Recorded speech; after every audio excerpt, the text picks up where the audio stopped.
All right. Hello, knockouts. Tanya TKO here. And I am a self love specialist from TanyaTKO.com. I hope you learn how to love yourselves and one another. On this channel, we use viral video topics as teachable moments for what self loving or self abusing looks like in our own lives. I want to give a special shout out and a special thank you to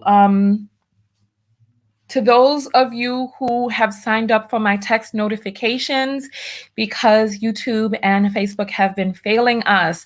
So if you are here because you got a text, I want you to put up the number 1. I want to see how many of you all got those early notifications and came into the house. So put up those number 1s. Right now there are 33 people who have signed up.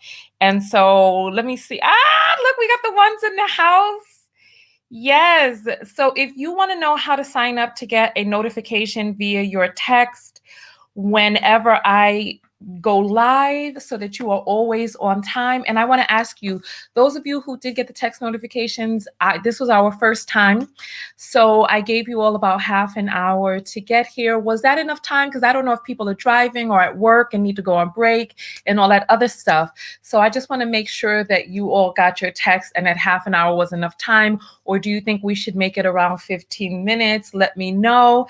Hey, there's a lot of us wait, Lonnie, why are you putting up a 1? I did not see a person by the name of Lonnie signed up for the service, man. What are you doing? Come on, because I had to go and check each one of them. Unless you went in under a different name, Lonnie. Don't try to get the applause and you ain't did the cause. If you go to TanyaTKO.com/support, you will see the areas there to be able to support the show. And when you support the show monthly, you can be enrolled in text notifications. So thank you, everybody. Today, we're going to be talking about our community. You know what? I wanted to get my book for you all. Where is my book? The book, Think and Grow Rich. I see it. Give me 1 second. Okay. This is one of the books that I look. It's all tattered and torn up now because I got this book more than 20 years ago when I was a youngin' and I was just coming out for the very first time, learning about life. Listen, this is where I read that. I bargained with life for a penny and life would pay no more. There's a quote inside this book that I want us to pay attention to. It's about, hey, the cash apps are coming through. You all really love me and I love you all so much. I appreciate the love and support. You have no idea just how much. I am going to, you know what, I meant to do this before I came on live, but I was too busy trying to get my makeup done perfectly. So yeah, we're going to be talking about our community today. I want to find out whether or not we understand right from wrong. This situation with Micaiah has me thinking. Something came to mind, but I want to read this quote for you. And you know what? I'm just going to search for it on the internet because I don't know if I'd be able to find it in the book. And we're already, you know something? Never underestimate the power of your higher self, because when I opened up this book this time, it opened it onto the quote. Crazy. I don't even know how that happened, but I'm going to read this for you all.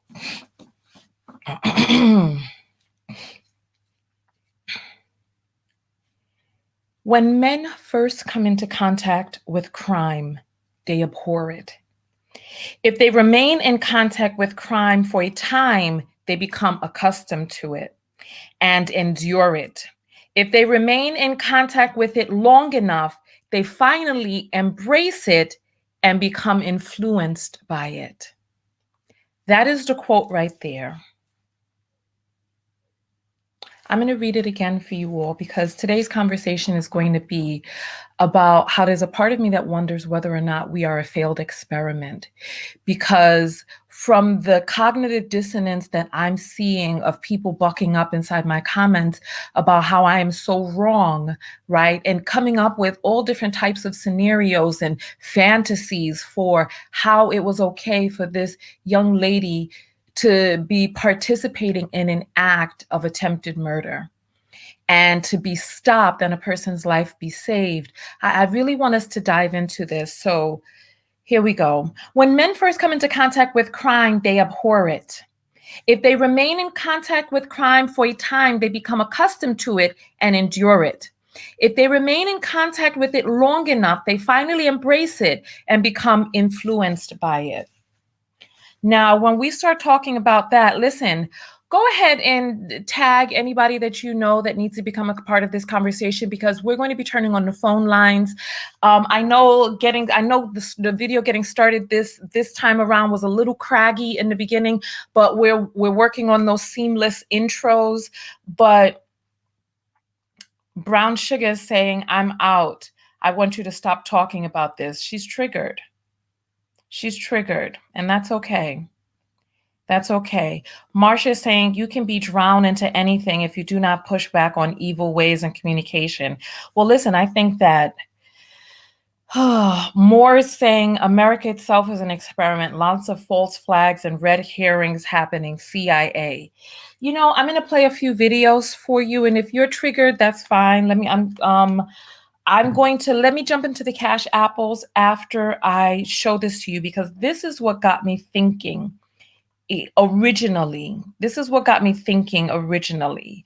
La la la. Here we go. Here we go. Right. Okay. This is the comment that just it kind of made me, it kind of brought this into my mind. So Nikki says, let me just make sure that this is on the screen properly. All right, here we go. Here we go. All right. So Nikki said the cop should have tased her, not shot her as he would have a white person. These incidents happen in the white community too, with knives, etc. And those white people are always alive to be taken into custody. What is the effing point of these fools having tasers? And then Nellie comes out, and this is the comment that really kind of just floated above everything for me. She said, let's be honest.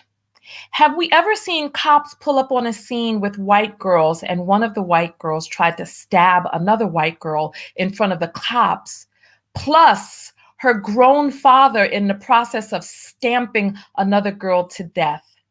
There is a discipline problem in our community that needs to be addressed, right?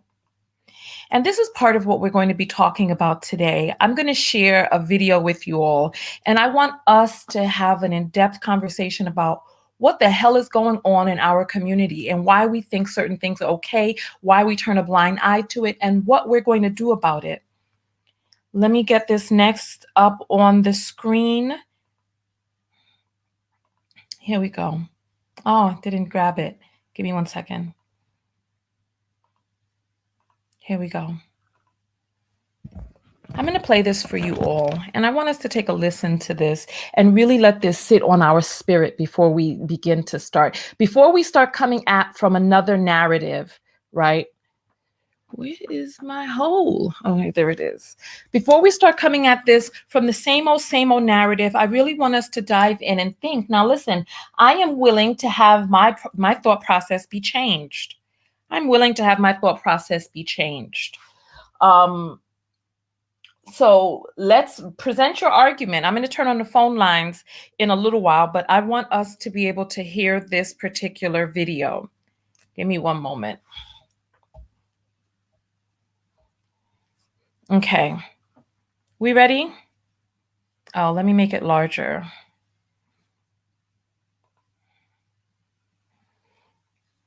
All right.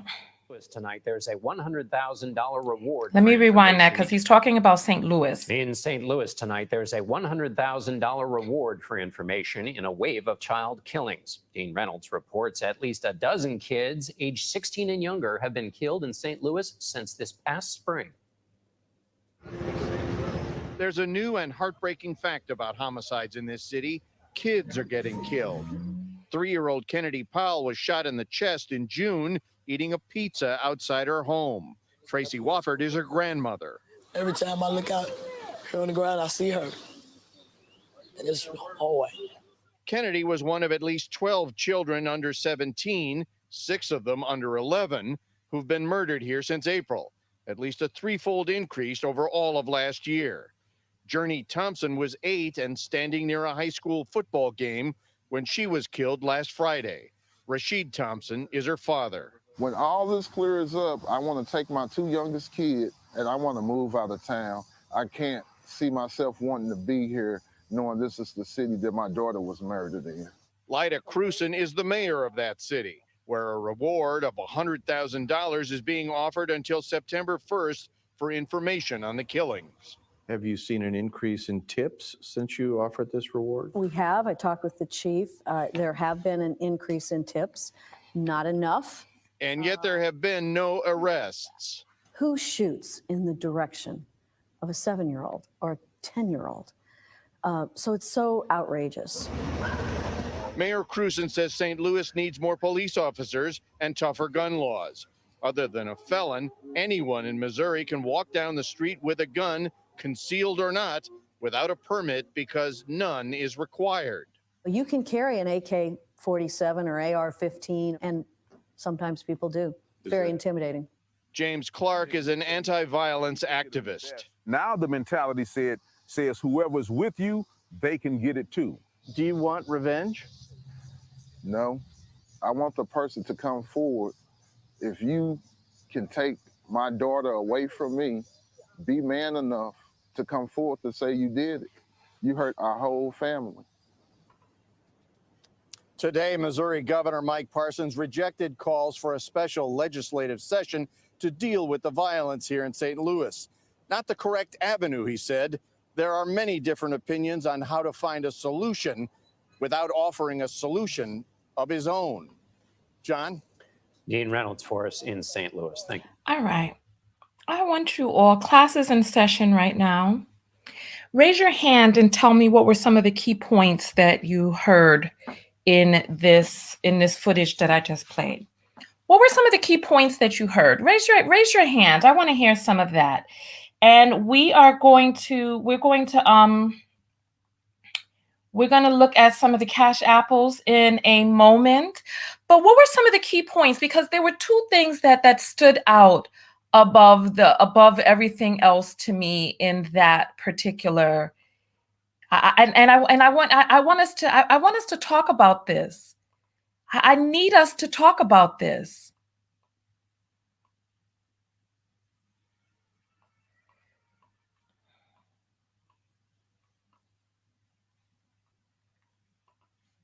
Okay, so I'm looking for some of your answers, right? Okay, absolutely nothing is being done whatsoever. Okay. Here's one. Who shoots in the direction of a 7-year-old? Okay. That's it. Dana, you win the prize. This no snitching. The children are being killed and nobody is telling on the killers. When I saw Micaiah with that knife about to stab a young lady in front of the police, I wondered to myself, after I pondered on this, I wondered, how many other people has she stabbed? How many people have been murdered and nothing ever been reported? How many times, by the time a person gets up and starts trying to kill people in front of the police, something is drastically wrong. And we have this no snitching policy. I played for you all the other day a video of a 13-year-old girl who was stabbed to death by another 13-year-old. Here are some of the things that you all are saying to me. Oh, a person came at the cops with a knife and they didn't shoot them. I don't think that cops should listen. When you're a police officer, there's a reasonable amount of risk that you ensue as an officer of the law. Not only that, you have a person with a knife coming at a person who has a gun. Okay? The police officer is trained. He is armed. We're talking about a situation where a civilian is going to stab in the neck, throat, or face, in the head region, an unarmed civilian. Ma'Khia was going to stab an unarmed civilian who was standing there holding a teacup dog. Ma'Khia was not in any immediate danger. She was not in the person who was standing off to the side was not a threat to her. Yet, for some reason, she decided that she was going to lunge at this person, an unarmed person, with a knife and stab her in a part of the body which would have most definitely been a mortal wound. I'm confused as to what it is that we're not getting about this. And people are like, well, I'm a teacher and there was a young child running after another child with a knife. Running after a person with a knife, being a young child with a knife, and being a 16-year-old up close on a person without there being enough time to tackle. If a person is running after, if a small child is running after a person with a knife, you may be able to tackle the child. You may be able to get other children away from him. You may be able to kick the child down. You may be able to do a number of things depending on how close you are and how close that child is to another child. We're talking about the police being on a scene and a person in front of the police getting ready to perhaps fatally stab another person. So I want to know, and I want to ask us the question: have we become too accustomed to crime? Have we become too familiar with it that it's nothing? We have people wreaking havoc. One of the things that stood out for me when I was looking at the neighbor's video, right? The neighbor was like, oh, these girls, they were very loud in the yard. We figured that it would just simmer down because one of the neighbors showed video footage of Ma'Khia coming from behind and jumping on and attacking people, and the police officer having just mere seconds to save a young lady's life. When the police officer came up, the woman in pink, or the girl in pink, was walking towards him saying, this is my mom's house. Her attention was not focused on Ma'Khia. Ma'Khia came out, was trying to stab another girl on the ground, then jumped up on the other girl and tried to stab her. And I wonder what is going on with us, that we have so many children being murdered and killed in our neighborhoods daily, and we are allowing these people to terrorize our neighborhood.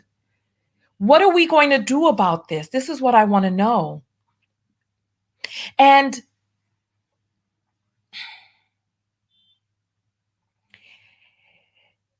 here is Self-Care saying, Tanya, you really need to go think through properly before putting up more videos on the topic. Please, we're on the topic right now. Talk to me. Help me see things from your point of view, that what it was that she was engaged in was okay. I'm going to open up the phone lines for you to call in and talk to me. I want to hear. And somebody says, oh, hold on, it's going by really quickly. Poverty, duh. And I'm glad that you bring that up. Because when I was living in my car, I had the chance to, when I was living in my car, I had the chance to then camp out. I went to camp out on a trailer park. It was a trailer park. They had a grassed area for people to camp out on. In the middle of the night, some rednecks got up in a row.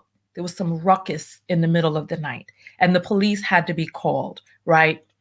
One person, before the police got there, discharged his weapon into the air. He was drunk, right? And so these are people who are very, very poor. And I was talking with someone on the trailer park because the police had to be called and because they came out and everything kind of simmered down, right?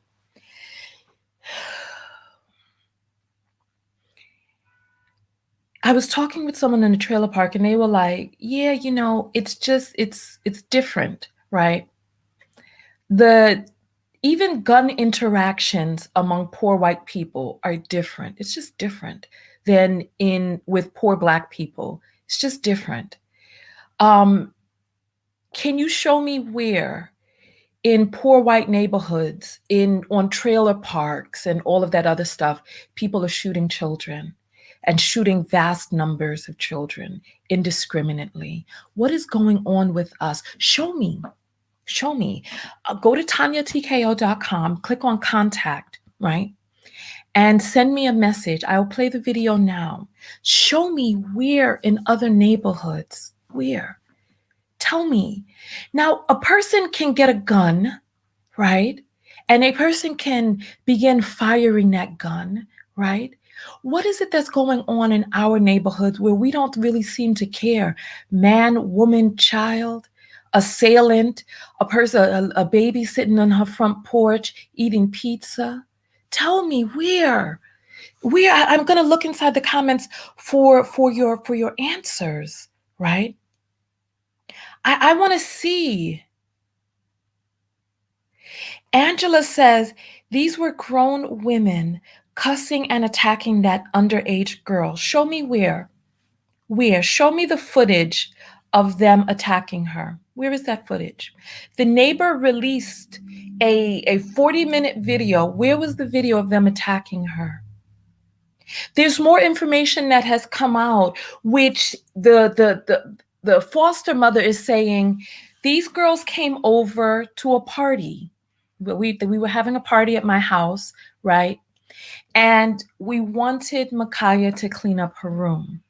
And then an argument ensued, right? I feel like we're not paying attention to what it is that we see for a narrative that's being spun by a mother who didn't have custody of her child, a father who did not have custody of his child, who, instead of coming and getting his child out of the situation, was there trying to stomp girls in their head while they're down on the ground, right? And a sister who was in a huff, cursing and carrying on, who herself was not in the custody of these parents who were telling this story. I want to know who has seen any. So the girl in the pink outfit. Now, somebody else made a statement on one of my videos and was like, yeah, you know how when we go to fight, we grease up our face, we put our hair back, and we come ready to throw down. We don't put on cute pink outfits and carry around little 4-pound dogs with bows standing by the side of the car. I want us to really make sense of what it is that we've seen. And listen, I am open. I'm here to hear what it is that you all have to say, because I want to understand, has anybody sent me video footage, news reports of other people? So listen, so people are like, yeah, in Chicago, they dropping off crates of guns, right? Okay. I played that video footage for you during the pandemic last year when we talked about guns. And remember when the bricks were being dropped off in the neighborhoods, right? They could drop off a crate of guns, but why pick up that gun and then start shooting at children, shooting towards women, shooting pregnant women, bucking people down? Why? Why? What is going on with us that we care so little about other human lives, children's lives? I'm confused. So the person who was drunk on the trailer park, who bucked the shot in the air and the police came, that person was not killed. Number one, when the police came, he was not pointing a gun at other people or shooting at other people, right? He was drunk and acting stupid and participated in a crime, right? He wasn't killed. He was arrested because I think you can't discharge a weapon within a certain amount of feet of something or whatever, right? When the police came onto the scenes with Dylan Roof, he had already done his murdering. He was not in the process of murdering. He was not pointing his weapon. He was not shooting his weapon. He put his weapon down and he allowed the police to take him in. You all are coming up with different scenarios for people who have committed crimes. And then when the police came on the scenes, they were there and allowing themselves to be arrested, right? Carrying a gun in this country is not against the law. You talked about Rittenhouse, right? They took Rittenhouse in. He had the gun on him.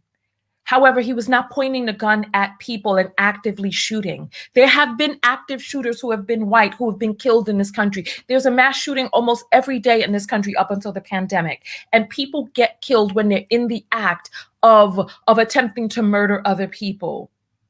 Now, is there a disparity in this country with the amount of people who get killed who are Black versus the amount of people who get killed who are white? Yes. However, I want us to look at some of the information. Okay, I'm gonna get the cash apples in just a moment. I want us to think, what is the mindset when a person is coming into an area where people are known to be erratically violent, right? Erratic with their violence. You could be talking to a person who could be, you could be having a normal conversation with a person, and the next thing you know, a person bumped them or their sneakers are stepped on or something like that, and then they are thrown into a murderous fit and rage. What other communities can you be talking to a seemingly normal person, and then the next thing you know, they're attempting to kill you, right? And I don't know if it's the lead paint that, we were redlined into certain areas. Maybe those areas had more lead paint. Lead contact in children has been known to increase recklessness, lack of impulse control, violent fits and rages, etc. So I don't know if a portion of us have come into contact with lead, and we have thus become irrational and unable to control ourselves. But I'm trying to ask the question, when a police officer comes into a situation with Black people, right? Is the mindset of the police officer entering into this situation the same mindset of a police officer who enters into a situation with people who, though they may engage in violence, do not engage in gross, negligent, reckless, tumultuous, devastating violence that harms any and everybody that comes in their way? I'm going to go into my mailbox right now. I'm looking for the email. I do not have an email from a person who is sending me footage of people on the trailer park shooting down children. Where is this footage? Where is it? What is going on with us that we are so reckless with our violence? So much so that when police officers come on the scenes, there is an increased level of threat because you really don't know. Because when that police officer came out and he saw Black people fighting or Black people tussling, his gun was drawn. Why was his gun drawn? Was there a reasonable amount of perceived threat, seeing Black people engaging, that made this officer feel that the gun was the better option over the taser, not knowing what lie there for him? Some of you don't have officers in your families, and some of you have not heard what it's like entering into a situation where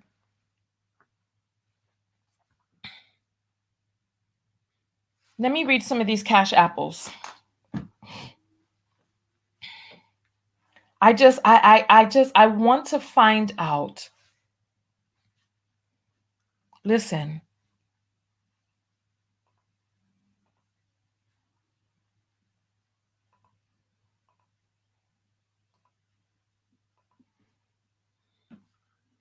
All right.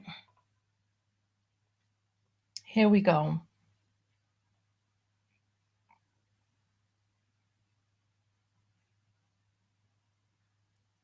Molly sends $2 and says, "Keep on doing what you do." Thank you. Ashley sends $5 and says, "The smoky eye is giving me life. You look fabulous." Well, thank you. Thank you very much, Ashley. I appreciate that. I appreciate that. Oops. Then we have Rayon who sends $5 and says, just joining your live. Your hair color is stunning. Thank you. I recolored it this morning. I'm a bottle blonde now. Well, I've always, yeah. Christina sends $5 and says, help them understand she was armed regardless. Not only was she armed, but she was attempting to harm an unarmed person. And it's like, where is the outrage for the senseless violence that is happening in our community daily? Why are we not telling the authorities? Why are we not getting people the justice that they deserve? Janine sends 222 and says, I left the voicemail, but you have my answer. Okay. Well, I'm going to open up the phone lines in just a moment. Zakia sends $20 and says, a pathology in the African-American community that is ignored. I need to understand. I really need to understand. Lucille sends $25 and says, we don't understand law and self-defense. That's one answer. Then she comes back and says, we don't snitch because the criminals are our family. Oh my Lord. Is that what's going on? The criminals are family members, so people are not snitching because of that? Is that what's going on? Oh my goodness. Courtney sends $20 and says, I love your content and perspective. Thank you. I appreciate that. Delisha sent $1 and says, love to hop on the phone, discuss the research. Okay, let's do that. We're going to turn on the phones in just a moment. Cynthia sends $5 and says, police turn informants into suspects in the Black community. They turn informants into suspects? Is that so? Is that so? Lisa sends $2 and says, too many Black folks revel in being wrong and strong. Listen, I need to understand why as well. Wedleen sends $1 and says, slavery messed up. So is there just no hope for us then, now that we've come out of slavery? What are we going to do, the people who have some semblance? What are we going to do to stop this madness? Kenneth sends $25 and says, you have analyzed it perfectly, Tanya. Well, I don't know if I've analyzed it perfectly. I am still open to information and to changing my mind. I am open to changing my mind. And I'm going to turn on the phone lines right now. I'm going to read some of your comments here. Shantina says, listen, Tanya's speaking facts. It's sad the police kill us like animals, but this is life. Rest in peace to Makaya. No. This is not life, not the life that we should become accustomed to. We need to make changes. First of all, the police are already on guard when they enter into a situation because there's so many American citizens with guns, legally and illegally. From what it is that there are 330 million Americans, there are more than 330 million guns in this country. There's more guns than people. So police enter into situations knowing that we're in a country. Somebody showed me footage of, somebody sent me, somebody, I wonder if I can play the footage because, you know, YouTube and Facebook have their, I'll describe the footage for you. It's a white guy with a big knife, right? And he's trying to stab a police officer and they tase him, right? And the person is like, well, see, this is why we have a problem with the Makaya situation, right? And this was in another country, right? They sounded a bit Australian or something like that, but they were in a country that don't have guns, right? And not only that, the person who had the knife was lunging forward and trying to kill a person or trying to stab a person who has a gun. He was not up on the person getting ready to stab into the jugular. He was there acting erratic and acting crazy with a knife. They tased him. And I think that there's a lot of different reasons in different countries where you go into a situation where you're outnumbered and you don't know who there has a gun. Do you pull out your taser? Do you pull out your gun? That's a question right there. You go into a situation where you don't know who has a gun. Do you pull out your taser or do you pull out your gun? Which one do you pull out?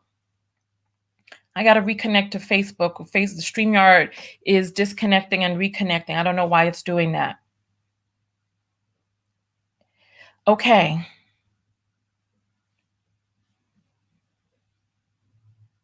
Okay. 88 is saying, we have not experienced imminent danger ourselves. And I think that that's why there's a lag on gun reform. Nobody has fear until it happens to you. All right. Let's turn on the phone lines. The phone number is 323-488-3149. I'm opening up the phone lines and I want to hear from you.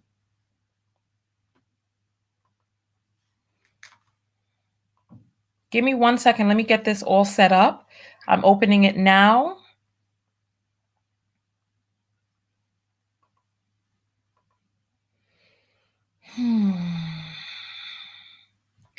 I am entering into the back end. Give me just one moment. I have got to get into the settings and let me get these up and running.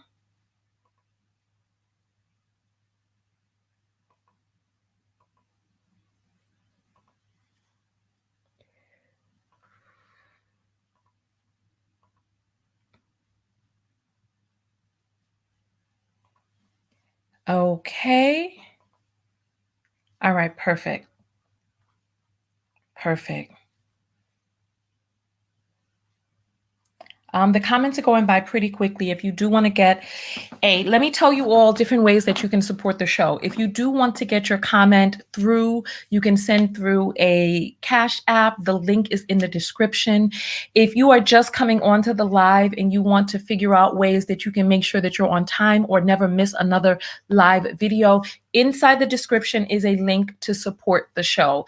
TanyaTKO.com/support. You can sign up for text notifications. You can give a monthly contribution each month. The text notifications is $1.99 a month.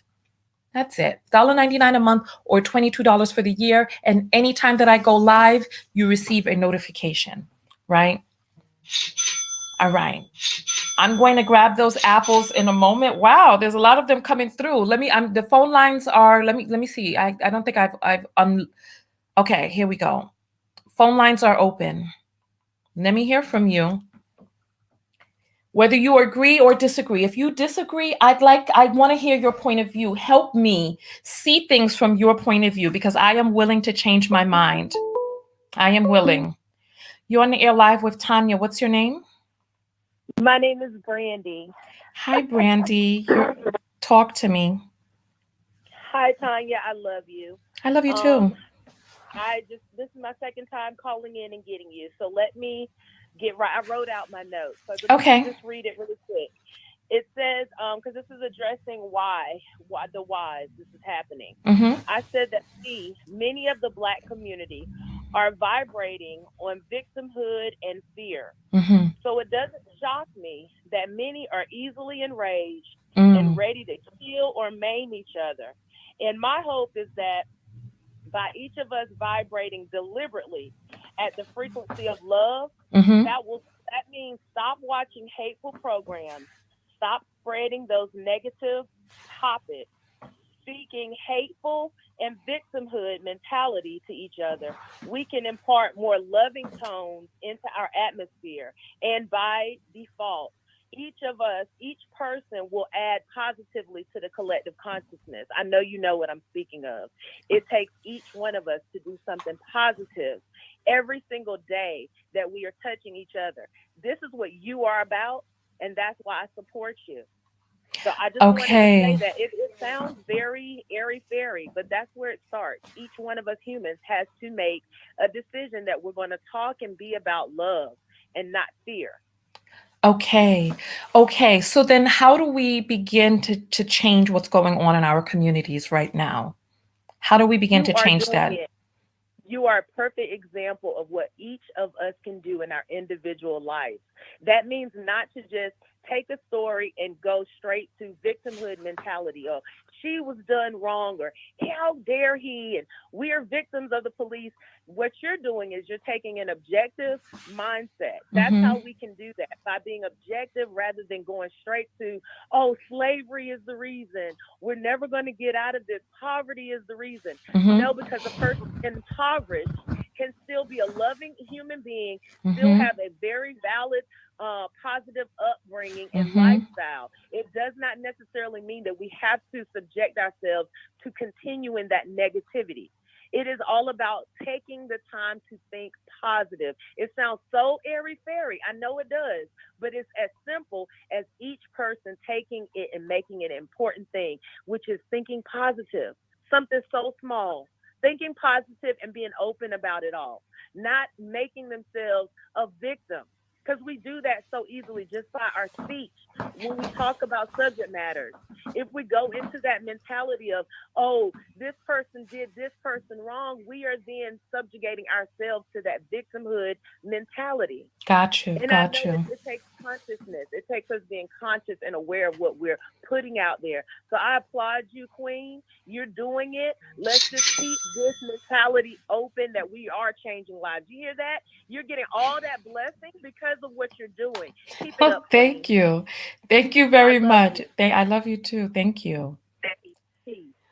Okay, so I'm going to read some of the apples that have come in.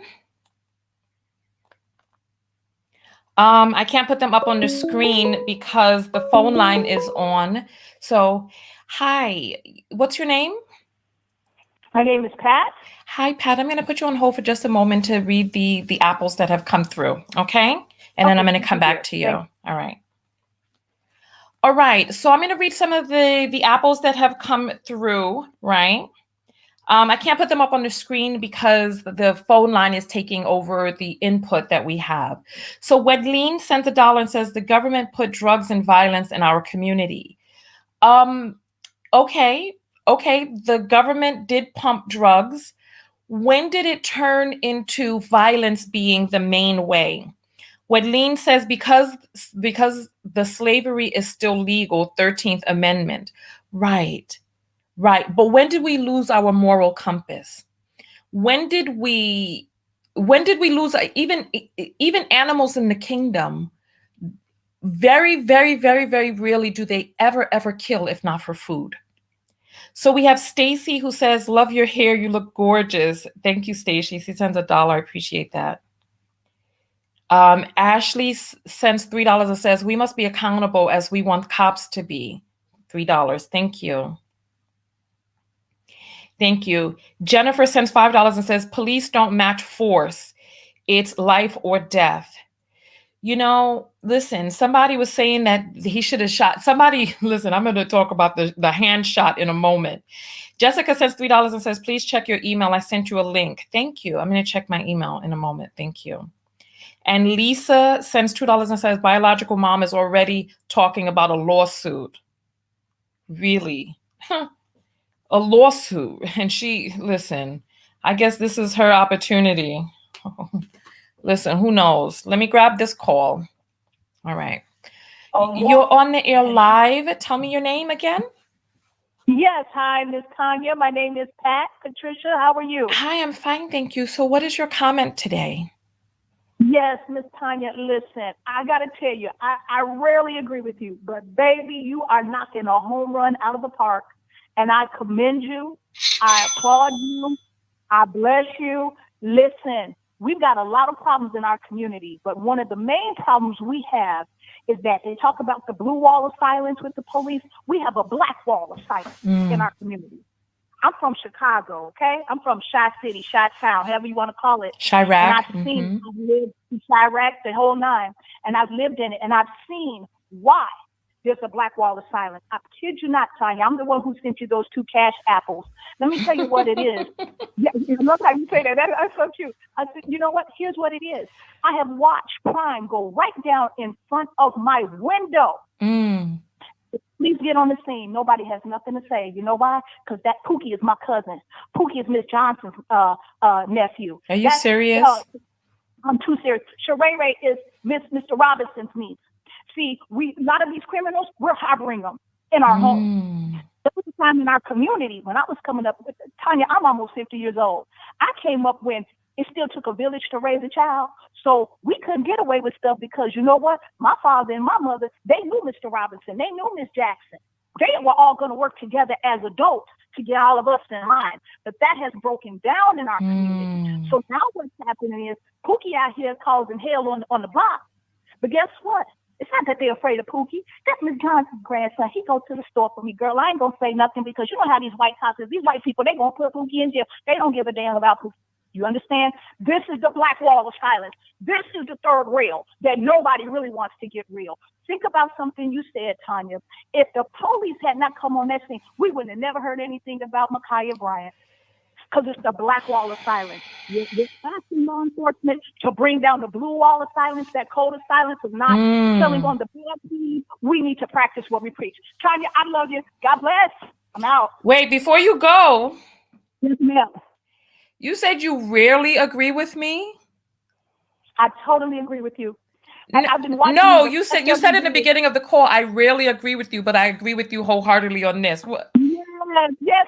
Because Tanya, let me tell you something. I respect you for it. I respect every opinion, every thought, and we all are entitled to that. But yeah, you got some real hardcore thoughts about black men and religion, and I respect it of you, sister, because that's what makes the world go around. We all have to have a different thought, and if we all was the same, you know, the world would be pretty boring. So, well, you know what? Let's dive into that. So you said that I got some hardcore thoughts on black men. Yes. What do you feel is hardcore about my thoughts on black men? You know what, Tanya? Listen, I'm not gonna say I totally disagree with you on black men, but I think you come with you come with the hammer ready to bust their balls. And I understand that our black men need to improve and need to step up. But I do understand, not to give them a total excuse, there are some systemic reasons why our men, and I'll be honest, some mental and emotional reasons why our men are failing themselves in our community. And I know you touch on that from time to time. Hold on. No, I want you to check yourself, right? Okay. Because in the same way that you talk about this black wall of silence and how we need to, you know, speak up and call out the wrongdoing, right? However, I mean, these are your words you said in the beginning in the bulk of this phone call. Yet when it comes to black men, you have this wall of denial that is up, where you feel that I have a hammer busting balls when I'm speaking about the very same things that you're talking about. These are two sides of the same coin, because in the same, these are pathological issues that are pervasive, that are related to one another. In the same way that we have black men and young black men who are terrorizing our neighborhoods, right? Mm-hmm. We have young black men and black men who are terrors in relationships, right? And they are using people's daughters as receptacles for their semen and leaving them, the children, the diseases, and a path of destruction in their wake. Right. And it's like we cannot call out one thing and not call out the other. My channel focuses on relationships. So a lot of the things that I'm going to call out are the dysfunctional things that are happening in relationships. I don't typically talk about the societal issues, right? So you coming out and saying you rarely agree with me, but yet when I'm talking about the societal issue, you agree with this. And I want you to just take a few moments to just really sit in thought with yourself at the inconsistencies that may exist in your own thought pattern. Will you do that for me? I will, Tanya. And I can't listen. I actually agree with you. I hear what you're saying. It all is a part of the sum of a whole part. I just caught what you said. You know, because about it. Listen, I'm gonna tell you something. I'll make this quick because I know you got other people to get to.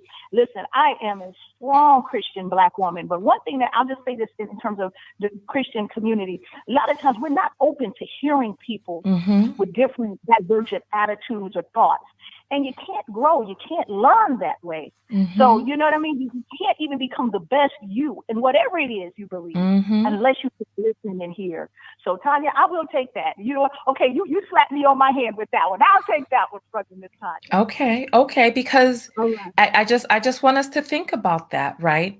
The same thing You're that right. makes a person pick up a gun and shoot recklessly into another person, even children, maybe some of the same pathologies that makes a person take their penis and shoot recklessly into people's. Okay, that was okay. I went vulgar with that one.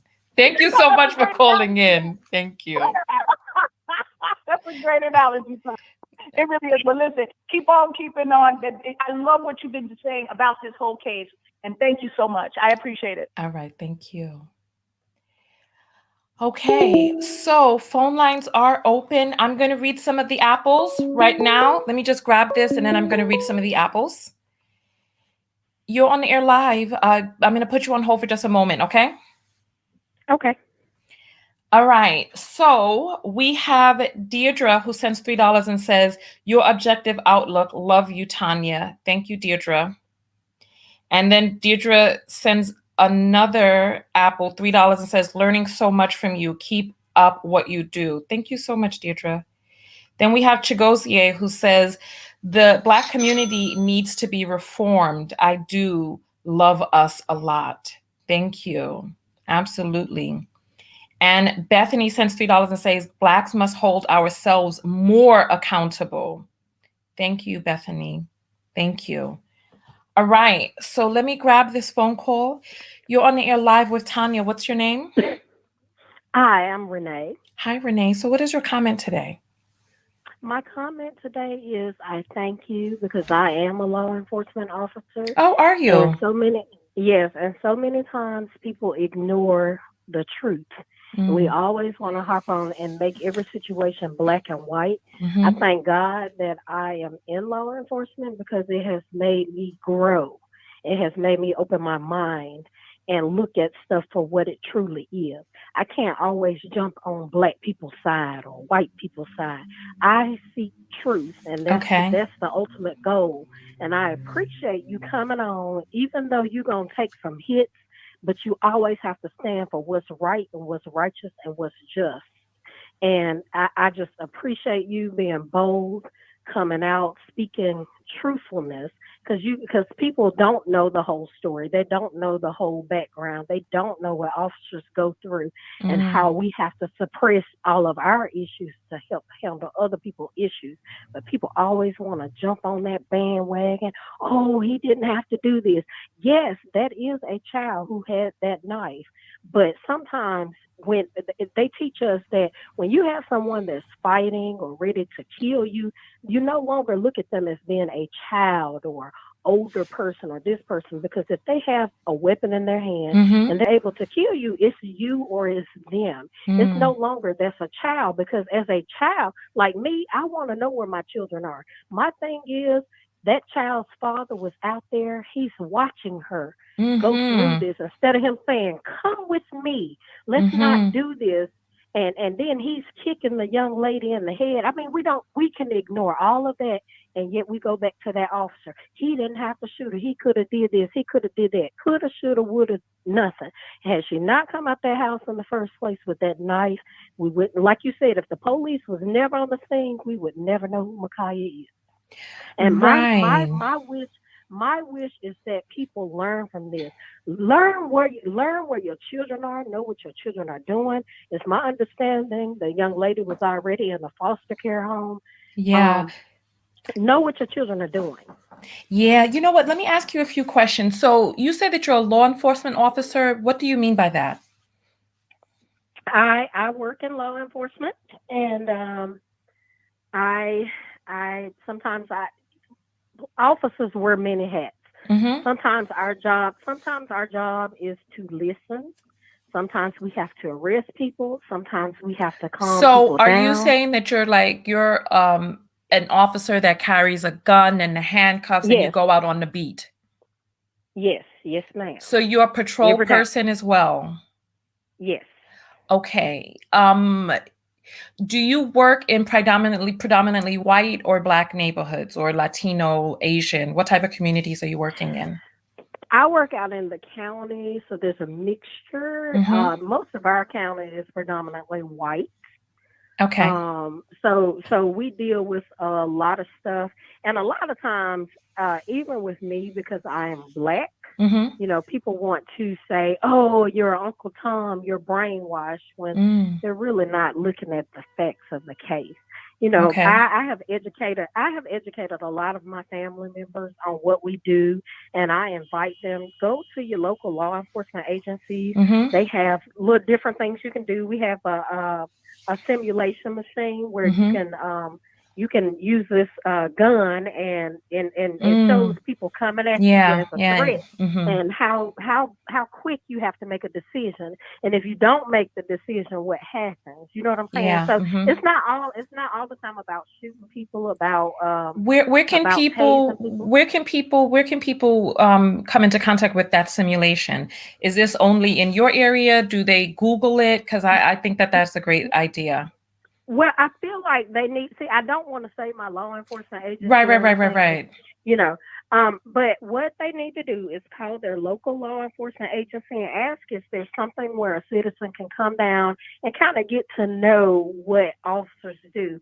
In my community, we reach out to the community, and we're trying to do more of that to bridge the gap, because we see people through different lenses. And it's not all the time we're arresting people, but we take people food, we take people to shelters, we do all kinds of things, but no one wants to mention that. They always want to go back. And then this other thing that bothers me is, well, why this officer let this person run around? You talking about different people in different situations that live in different communities, different counties, depending upon their supervision and their area in which they work. You can't compare one person to another person, because they might have different views, and you never know what you're going to do or how you're going to react until you're put into that life-threatening situation. Okay. Why didn't he shoot her hand so that the knife could fly out of her hand?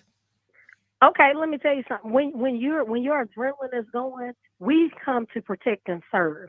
We don't sit there and say, let me pick out what I'm gonna shoot. It's a split second decision. And you refer back to your training. We don't train to shoot people in their fingers or their toes. We train, if there's a threat, you shoot until the threat is gone. I don't like when people say they're teaching officers to shoot to kill. That's not what we shoot to do. We shoot to stop the threat. He shot that girl 4 times. She fell over. The threat was gone because she had fallen and the danger was out of the way. So I just feel like I don't like when people say, well, why could they do that? That's not what your mind is thinking. He automatically saw that there was a threat, and he went back to his training, and he did what he knew he's supposed to do. I stand with him all day long. It was not a Black-white issue. Okay. And it's not his fault that he was the white officer that had to respond to some Black people. Okay.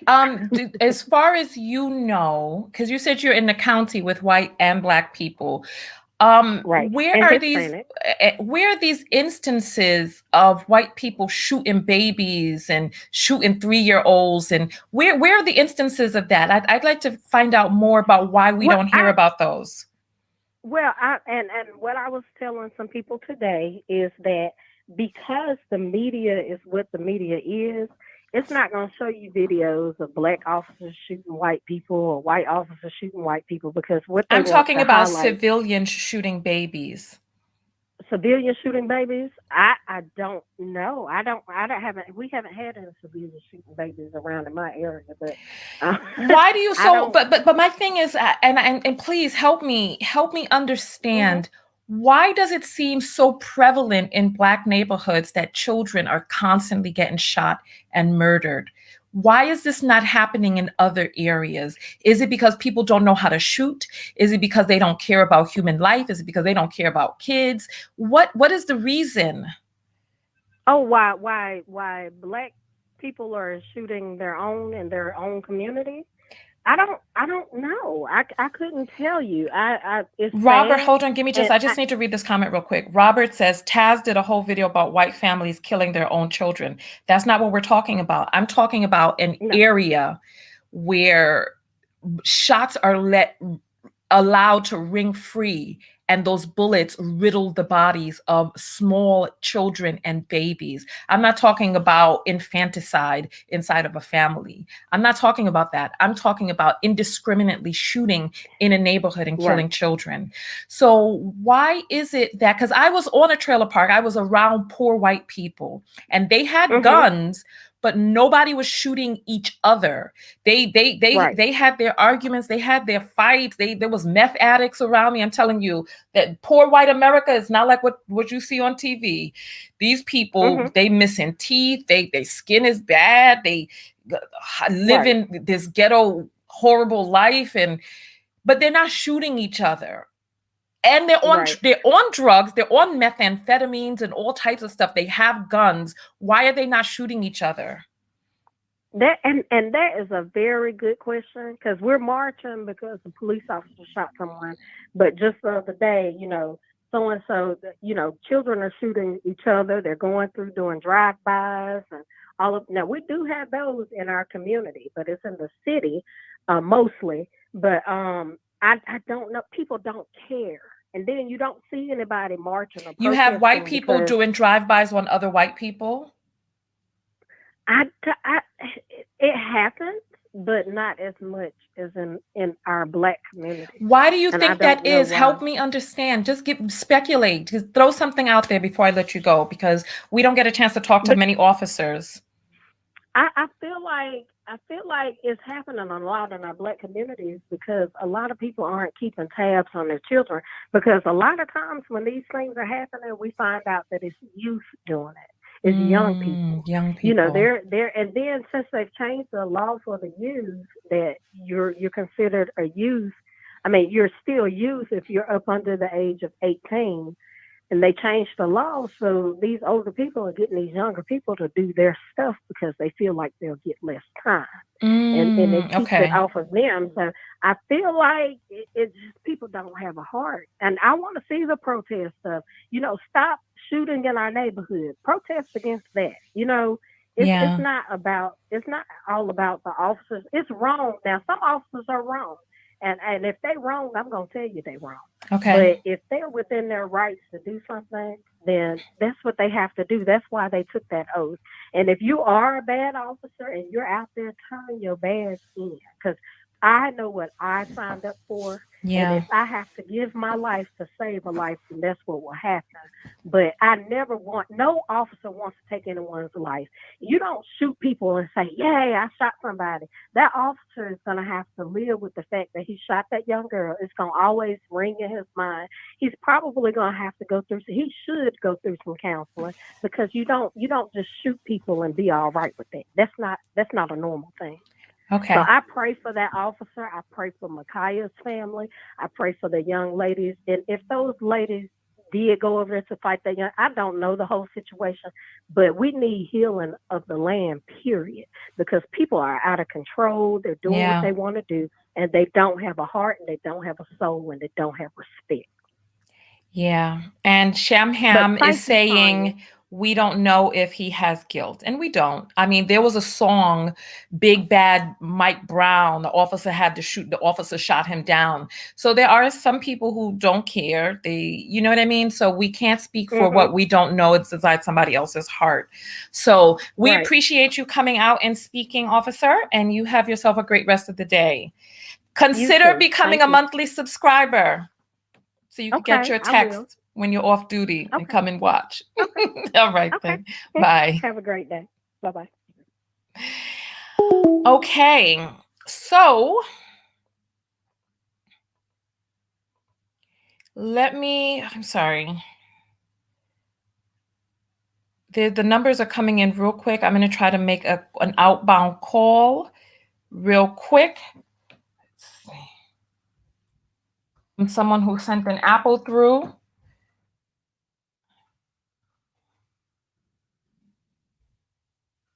Okay.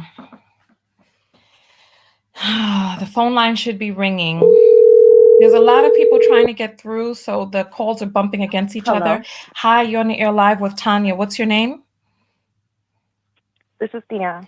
Hi, Dion. So what is your message today? I just wanted to talk about how I think there's a few different things going on Mm-hmm. as far as why people aren't calling the cops and why people are Oh, outraged about wonderful. certain things. Okay. And when I look at all the different things that I'm seeing, what I've come to the conclusion is that the one person who made the comment about Black people become suspects, I 100% agree with that. Okay. Like, we just heard about the girl, she called the cops and she got shot. Like it's just so much. So I can see how a small portion of Black people are afraid of calling the cops for fear of what might happen to them. Okay. But most of it, I believe, is that stop snitching code. Okay. And the same people who believe in that stop snitching code are the same ones that are upset about when Black people are committing crimes and then something happens to them.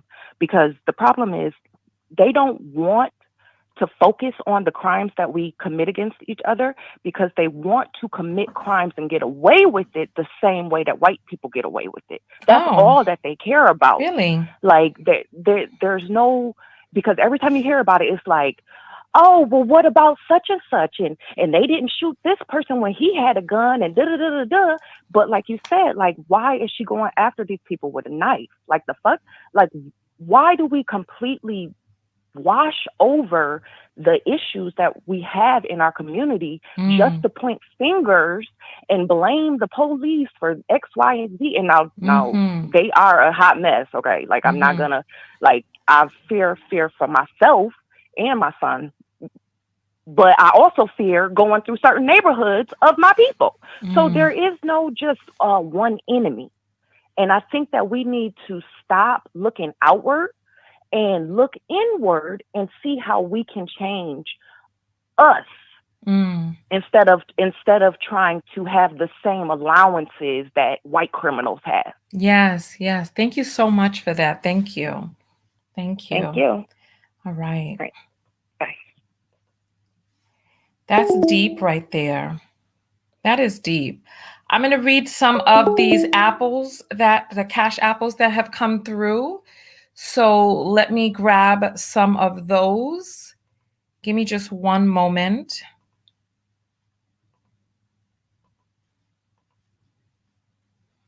Remember, the people who send the cash apps are the sponsors for the show. So we're going to hear a word from our sponsors in just a moment. So let's get this on the screen. All right. So we have a lot of apples that have come through. All right. Addie sends $1 and says, neighbors say the two women did fight Micaiah. I heard the neighbor's statement and I did not hear the neighbor say that. So there's a lot of people saying a lot of different things. I didn't hear the neighbor say that. And the neighbor, what I did hear the neighbor say was that they heard the fussing and the arguing, and they were like, this is very loud and disruptive. And they just went back in their house and waited for it to be over. And then they found out about the footage afterwards. They were like, oh, when the cop car pulled up, that's when the footage. So you're saying some stuff. Addie's also saying the father showed up and gave her the knife. I mean, look, you're saying stuff that I have not heard. Please send me some links.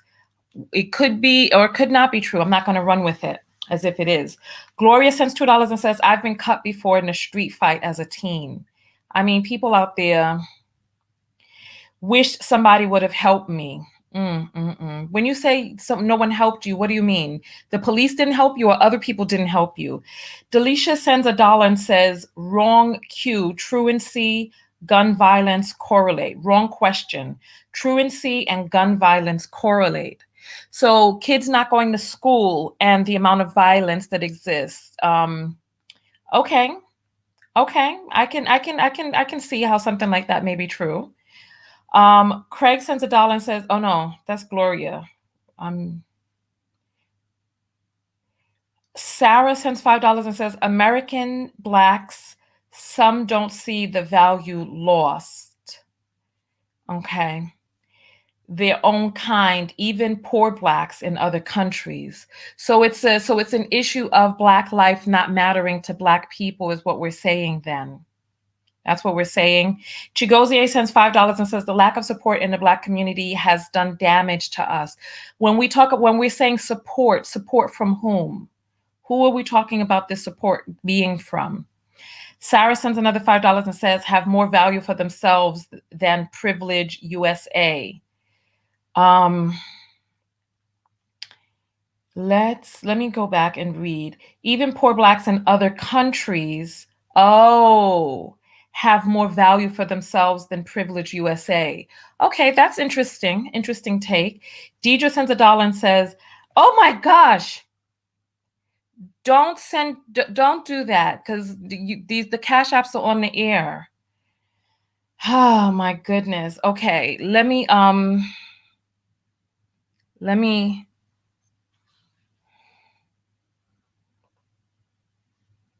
remove that. I did not ask people to send their phone number through Cash Apps. I did not ask for that. So, I mean, there are times that we take Cash App phone calls, but this was not one of those times. Okay.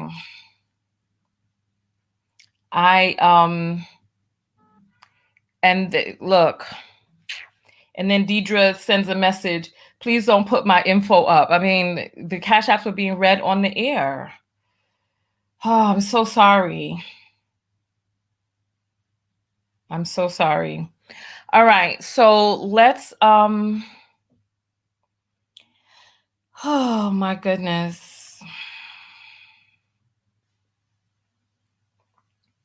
Okay, so let's get the phone line back up on air. I'm sorry, I apologize about that. But if you all see me reading Cash Apps on the air, that's not the time to send the number through. That's not the time. I will call back some of the people who have sent their number through Cash App, but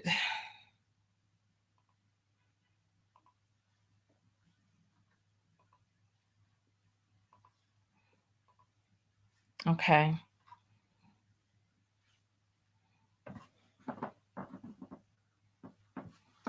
All right, so here we go.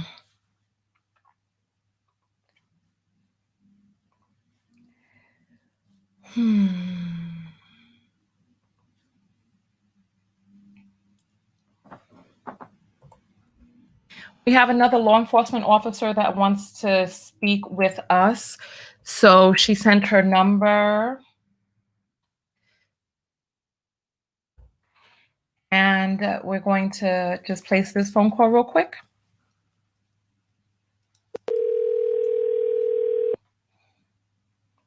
Please leave your message for 91. All right. No one is answering. We're going to try the next number.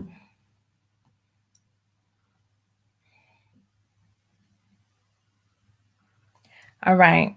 Someone says they want to talk research. So let's see.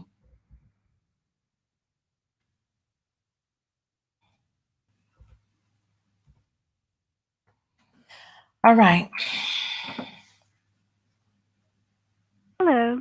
Please state your name after the tone, and Google Voice will try to connect you. Tanya.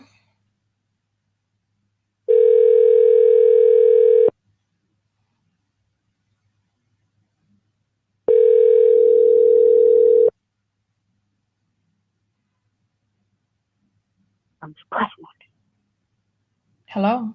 Tanya, can you hear me? Yes, you're on the air live. What's your name? My name's Felicia. I just credentials real quick. I've done over a decade of research on like race and trauma and all of the variant factors that can play into a role. So the Cash App that you read, when you ask about how is it that, children are getting shot like randomly in drive-bys, and when I said truancy, in Chicago, I forget the specific caller, but there's a very strong correlation between children who may be skipping school and getting hit by stray bullets. So in the specific districts that they've tried to implement stricter truancy, they've seen a decrease in children getting shot by stray bullets. So there's actually a very strong correlation in if it's during the week and it's during school hours, kids are in school, they're way less likely to be shot. But if there's a high truancy in the neighborhood or the area, there's a higher amount of children getting shot by stray bullets. Okay. If that makes sense. Okay. So sometimes it's not necessarily because, the Black community is just out here. Sometimes it's just a matter of the schools are not that great.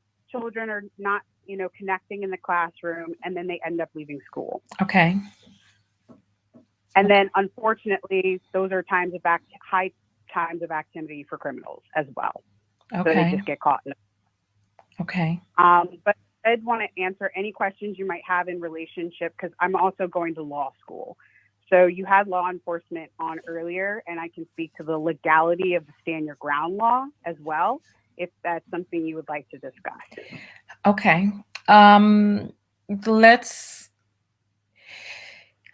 Since you've done research on this, I want to find out why, even if there are crates of guns that are left in Black neighborhoods, why do people pick up those guns and start shooting each other with them?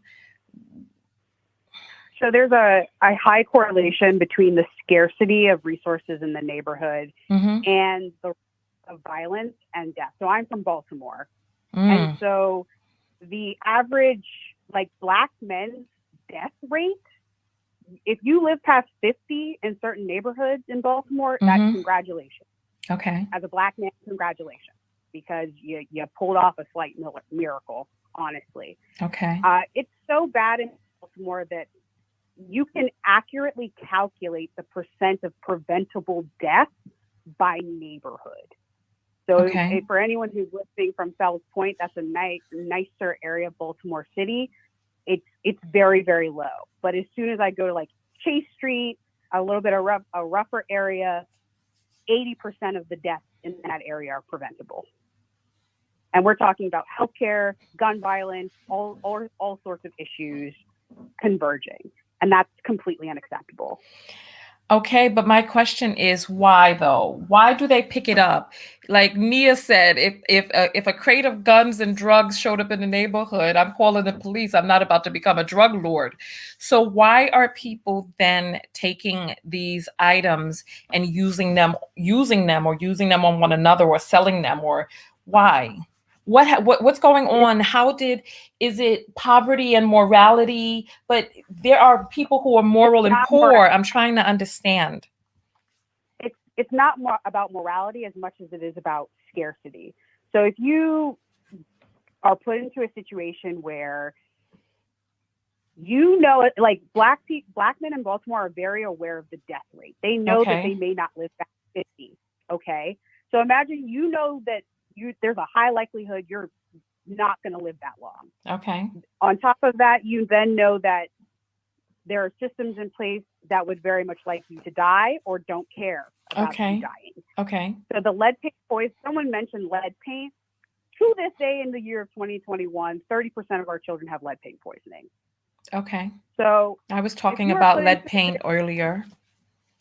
Yeah. So if you're put into a scenario where the government and its resources don't care about you, you're going to find a way to get those resources. So it's not about people in our community not having morality. We do studies across cultures and races about morality. Those numbers are the same.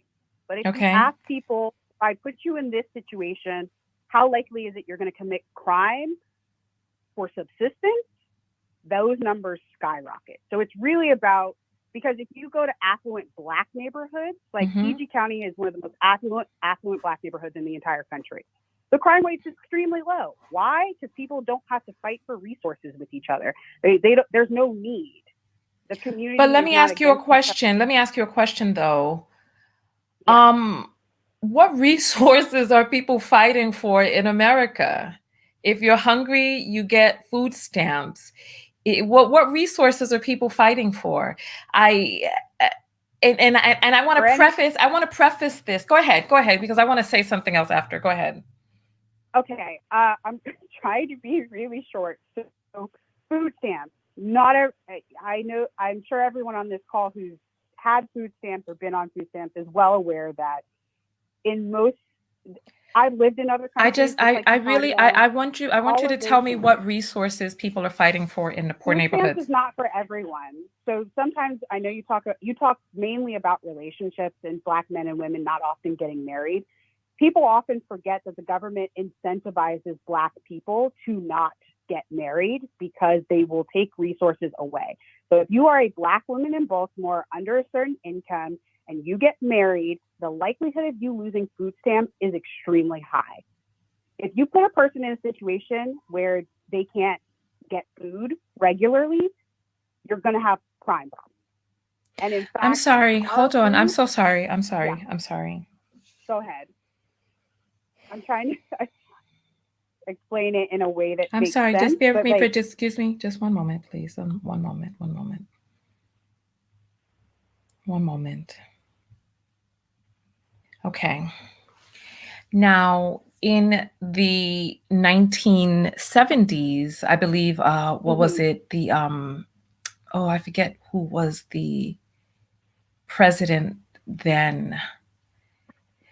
You remember the show or the movie Claudine, where he was hiding in the closet because the social worker was coming by to check the house, etc.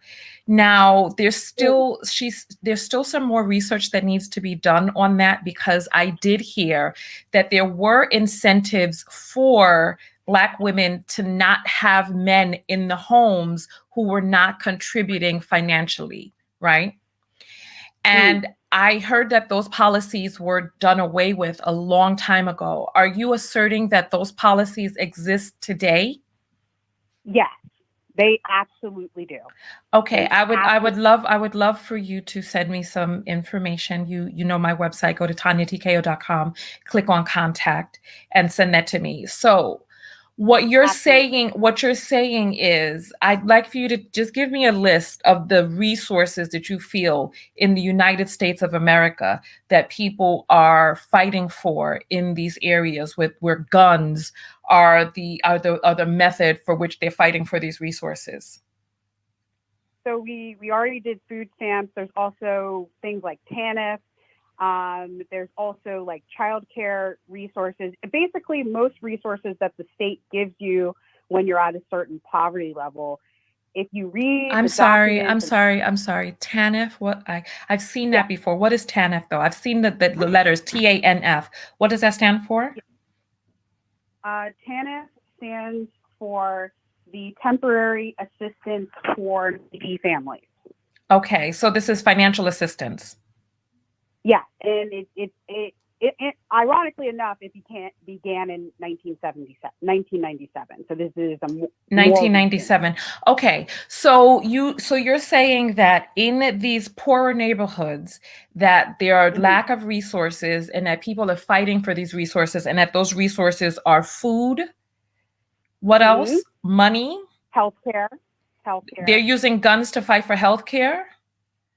So here's something interesting that happened. So people in very poor communities, especially in Baltimore, but generally we see this in a lot of cities. People are trading things for food stamps. People are trying to barter to get resources that they need, and when they don't get them, they turn to drastic measures. So I know a lot of people are, let's take diabetes medication, for example. So you feel that people are picking up guns and shooting one another so that Granny could get her diabetes medication. Listen, I'm trying to hear and understand that was you. talking about Pookie on the block, like, that is so realistic. Like, you're not gonna, if you know why someone's committing a crime and you kind of know that it's like, you know it's wrong, but you know they're doing it because they don't have the thing that they need. So they need to get that insulin, and they shooting babies, women, children, anybody, so that they can get the insulin. Are they sticking up drugstores and demanding insulin? Yep. Okay. People are sticking up drugstores in general. They're sticking up drugstores to get that oxycodone and that Compton. But actually, yes, let me hear this. Let me hear. They're going in there for the insulin. Come on, listen. No, Tanya, listen. That's what since you mentioned oxy, that is a misnomer. Black people, because of how healthcare works in our country and our lack of ability to get it in these poor neighborhoods, Black people are actually the least likely to have oxy addiction. I understand that. I didn't say that they were sticking up the drugstores to use the oxy. I know that these drugstores are getting robbed for oxy, not necessarily because of the person's use. Right. So I'm trying to figure out, you said that there's a lack of resources. And the reason why I bring this up is because Jay-Z went to Africa a few years ago, maybe a decade ago, right? He went to Africa and he came back and he said, yo, remember, he had that song, Cough Up a Lung, Where I'm From, Marcy, y'all ain't nothing nice. Remember, he had that song. Remember? Remember, Cough Up a Lung, Where I'm From, Marcy, son, ain't nothing nice. Remember, he came out with that song. And he said, when I went to Africa, and he said that he saw children going into the middle of the road and drinking mud water off in the street. This is what he said he saw. And he said that he was there like all of this time. I was in the projects thinking my life was hard and all this other stuff. He said till he went to this, I don't know which country he was in. That sounds rough right there. But I've seen people with clean water initiatives talk about how there's a lack of clean water they're going over to different countries building wells so that people could get clean water, etc. Jay-Z said in this interview, God, I wish that I could pull it up. If there's anybody who knows where that interview is, send it to me. I will do another video about it. And if you want to know when my video is going to be up, make sure that you sign up for my text notifications. There is a link in the description which says TanyaTKO.com/support, or just go to my page, click on support, and you can sign up for text notifications so that whenever I go live, you are never tardy to the party, right? So he said when he came back that he was like, all of this time that he thought that he was poor, he was actually privileged. He said that he was doing all of this rapping about what he didn't have, and he was selling drugs and doing all this other stuff. And he was like, he didn't know what poverty was until he went over into this country in Africa. He said he didn't know what poverty was. That the idea that of the idea that he had of what poverty was over there in Marcy, son, ain't nothing nice. That idea was a farce. That he was wealthy and did not know that he was wealthy, that he was privileged and did not know that he was privileged. So when we say that there are people in America who are using gun violence to fight for resources, what resources are they fighting for? You get free education. You could go to school and get free lunch. You get free breakfast in school. What resources are people fighting for besides things that they really don't need? Some Jordans, some basketball player shoes, maybe some jewelry. They want some gold, some gold. I was gonna say gold teeth, but that may be a little too. I know we see all of these, media imagery on the television, but the research is very clear. Baltimore has similar third world metrics on health. Like, America's not that great when I can pick a country in Africa and be like, Baltimore has worse metrics. Yes. Hold on. But the thing is, you're conflating two different issues. And when you conflate, yes, there are health statistics that exist in this country which are on par with the healthcare, with the health outcomes in third world countries. Yes, that is true. However, when it comes to fighting for resources in a land like America, right? I remember I read this quote the other day. Hear me out. I read this quote the other day, and the quote said that I've never seen a person scammed where greed wasn't involved. The quote said something along those lines. And I started thinking about it. Many of the scams that do take place happen because a person has a certain level of greed where they want a thing, and the person that they want this thing from happens to just get over on them. But it started with the greed on the inside that led them down the path to allow themselves to be scammed and taken on this ride. So in a country like America, right? In a country like America, what true resources are people so desperate for that they have to pick up guns? And if that is the case, then violence for resources in countries that have less resources than America should be, there should be more violence then, shouldn't there? If people are beating each other over the head for a loaf of bread, then that means in poorer countries that there should be more violence, according to what you're saying, right? Without getting complicated, the reason you're correct. It does seem like I'm conflating. But if you want to ask me, it's very difficult for me to be like, South Africa has these cultures, these customs, and it looks like this versus like I'm in this state in the United States and it looks like this. Some caller, talked, or you mentioned earlier about some guy from Australia talking about gun violence. There are some unique features of the American lexicon for why people get guns. They're readily accessible, easily accessible, and it's just an easy weapon to get. Even in Maryland, where these things are banned, as you said, someone can just bring in the guns from another state.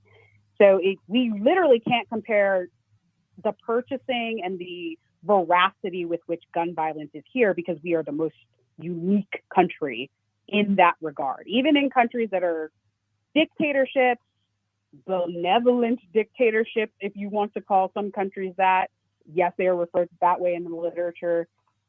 Even then, I don't see this level of gun violence.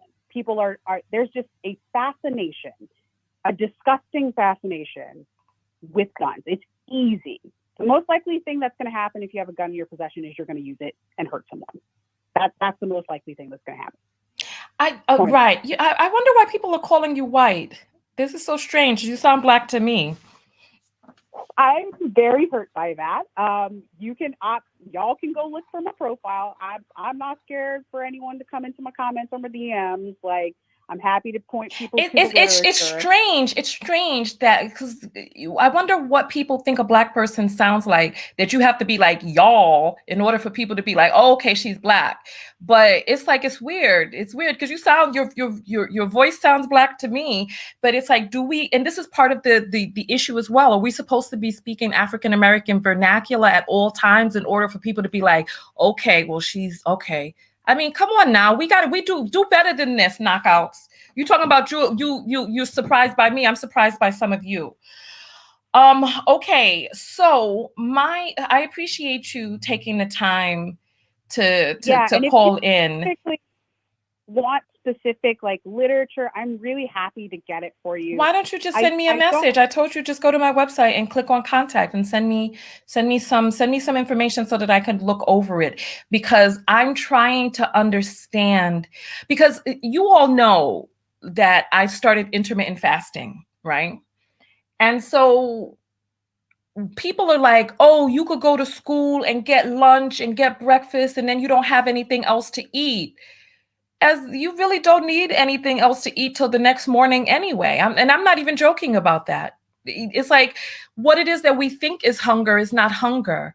So what is it that we feel that people are going through that they have to start killing people in order to get it? It's not food, because we can go quite some time without food. And if that was the case, when they were having those famines in Somalia in the 90s, those people would have been killing other people for food. But it's like, what is it that leads us to think that it's okay that we can take another human being's life or start shooting or robbing and all this other stuff? This is a problem. There are countries that are poorer than this one, where people are not killing and murdering indiscriminately like we're doing. And and then people are calling me ignorant. Call in so that we can talk about it. Delisha, thank you so much for spreading your research and information and having this necessary conversation with me. Thank you. You're welcome. All right. Okay, so listen. I'm listen, I want to hear your point of view. It's not enough to be like, "Oh, you're dumb and you sound dumb," and stuff like that. That's not good enough. If you have an argument, I told you I'm willing to change my mind. Come with a good enough argument. But you're dumb is not a good argument. Okay.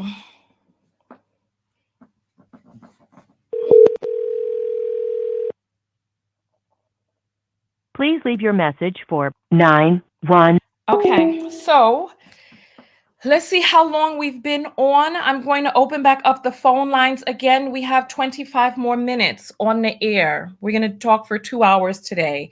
And let's do a quick commercial. Okay, let's do a quick commercial.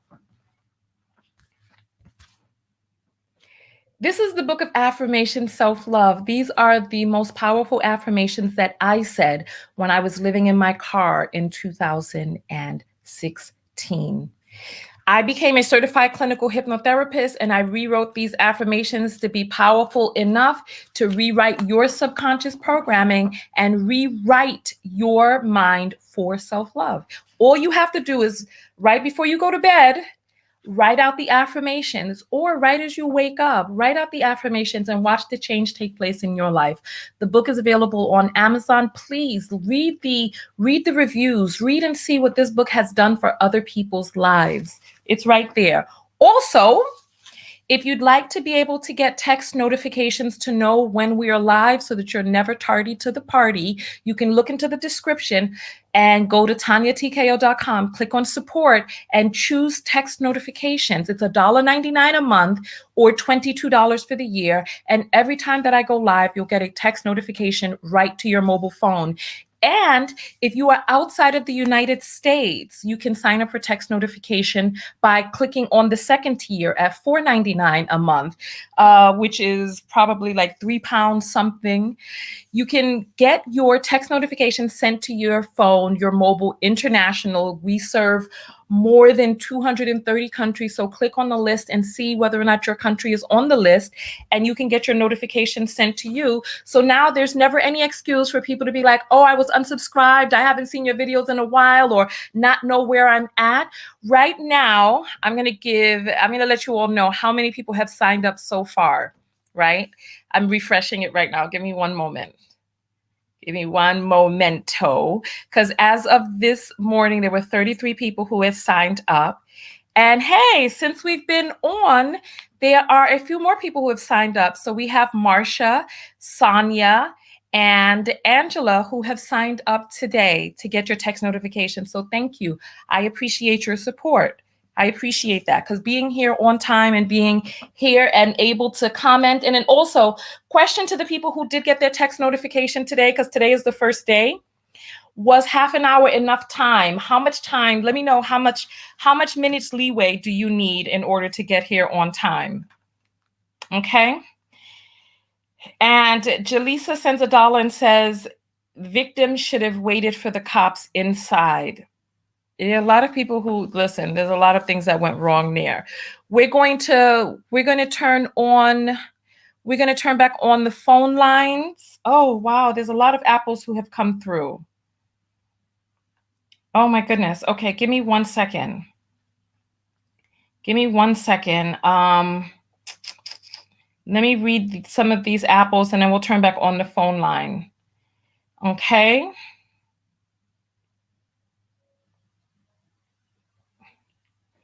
Okay. Thomas says 222 and says, did I miss the part in the video about cops shooting kids? It wasn't cops shooting kids. It was just people in the neighborhood just shooting children, young children too, just dying. Just unbelievable. I've never seen anything like it. Susan sends $2 to support the show. Thank you. Allie sends 444. Let me see, please. I don't want to read the apples on if there are people who have sent their phone number. Okay. Okay, so nobody else has sent their phone number, thank goodness. So we can read the apples on the air. So let's go here. All right, here we go. Allie sends 444 and says poverty mentality / operating from a mindset of lack. Yeah, it's very interesting because in this country, and then I think there's greed that has something to do with it too. Alicia sends $3 and says, Tanya, if you have a felony, which a lot of men do. Alicia, that's the end of the statement. I don't see, I guess, so you can't get food stamps if you have a felony? Is that what you're trying to say? Gertrude sends $1.50 and says, Tanya want all the smoke today from the Black community. Listen. Mag says, Auntie T, please call me. Sent you a text in Google V. Okay. And Allie says, it's easier to be a victim and not do the work. Okay. We're talking about the Black community, but I can't tell from your picture whether or not you're part of that community. So I'm sending you a thinking emoji. Dominique sends $1 and says, I just signed up. You know, I love you, sis. Thank you. I appreciate that. Thank you. Thank you. It's a great service. You're always on time. You don't have to worry about being, you don't have to worry about not getting your notification. And you don't have to worry about getting a notification from YouTube or Facebook, because if I broadcast someplace else, I can send you the notification. If we do a secret broadcast, you get the notification. So that way we are not dependent on these platforms, because there are some and far too many of us who are dependent on these platforms. And, you know, I don't like being dependent on these people. Oh, Taffeta is saying they can't carry a gun legally. So I'm trying to figure out. I'm trying to figure out. So you can't get food stamps if you're a felony, or you can't work, or listen, the best way not to be in the system is not to go in the system. Best way. Let's see. We're going to turn back on the phone lines real quick. We have 20 minutes left. Hold on. I got to get into an area where we are. Give me 1 second. All righty then. All right. Let me open up the phone lines. Phone lines are back open again. There was somebody who said that she sent me her number in text, right? That is not, let's see. Oh. You're on the air live with Tanya, please. Give me 1 second. Hello, Tanya? Yes, ma'am. Hi, this is Renita calling. Hi, Renita. Hi. Turn down whatever is in the background. I hear a slight little tiny echo that's distracting. Is it off now? Okay, yeah, go ahead.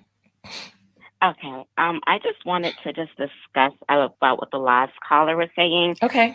Just about the food stamps. Okay. I do hate hearing that excuse, just because in 2021, I feel like if you choose to get married, or you're with a man and they tell you can't get your food stamps or TANF, and you choose not to be with the man, then you have no business getting married if you two cannot afford food in the house. And the man that you're with, if he's willing not to marry you just so you can get benefits, then that's already a negative mindset. And I don't understand how Black people, I am Black, think that that is an excuse to say that they stopped us, they didn't want Black men in the home. Did the Black man not want to be in the home? Because how is it that TANF is so important to you, or food stamps is so important to you? Why don't you two try to work together to make enough money so that you can afford to eat? Okay. Mm-hmm. Yeah, I mean, that's a question right there. That is a question.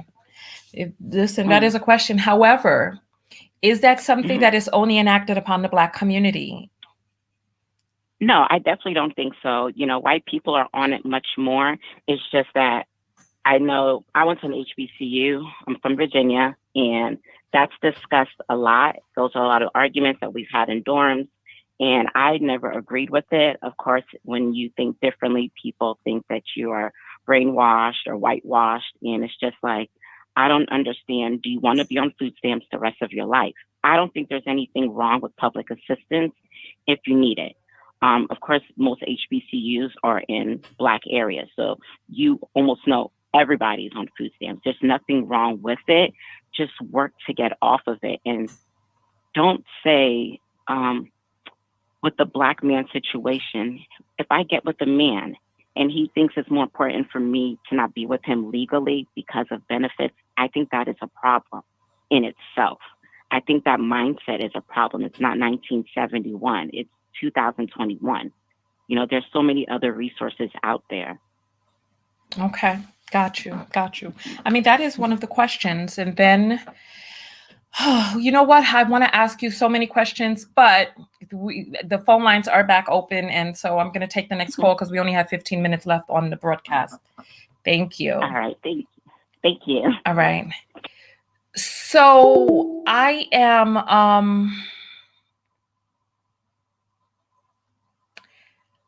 I'm trying to, you're on the air live with Tanya. What's your name? Auntie T, it's Maggie. How are you? Hi, welcome.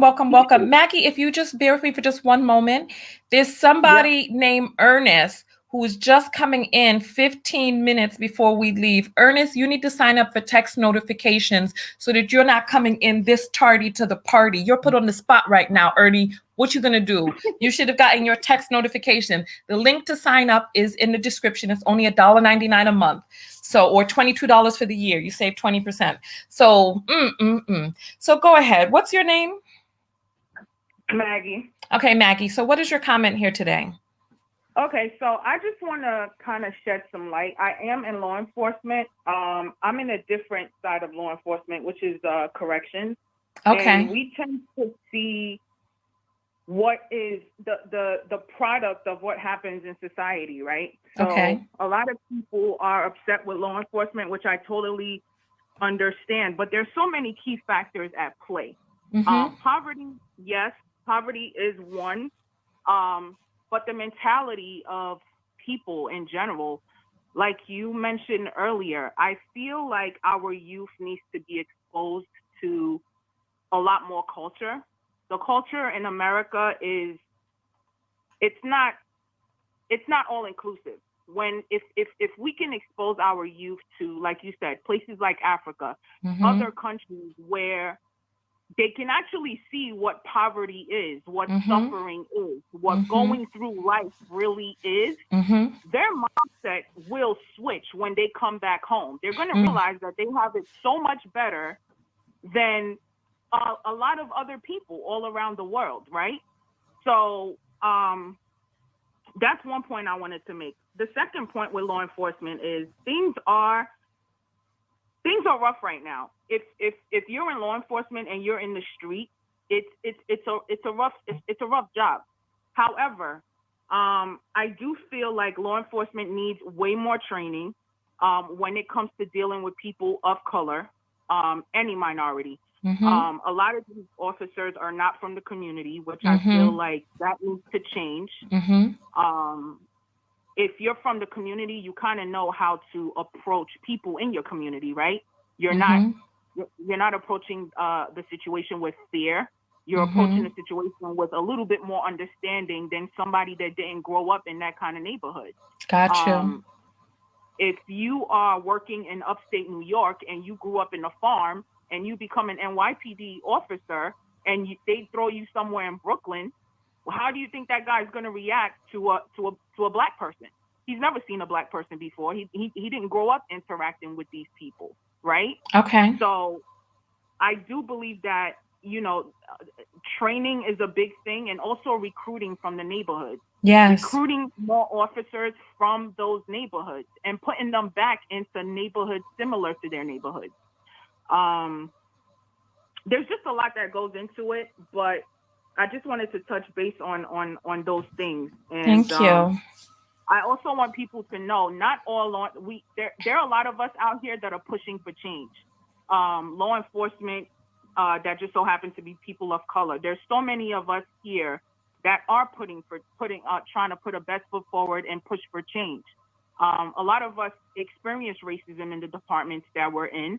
Yeah. We know what it's like to be Black. We know what it's like to be Black in the street, and we know what it's like to be Black behind that quote unquote blue line, right? Yeah. So I just want people to pretty much know that they might not hear about it, they might not even see it, but there are those of us on the inside that are trying to make a change, and hopefully will be heard at some point. It's just going to take a little bit more time, but you have people on the inside that do understand the frustration. Got you. All right. Well, thank you so much for calling in. Thank you. Thank you.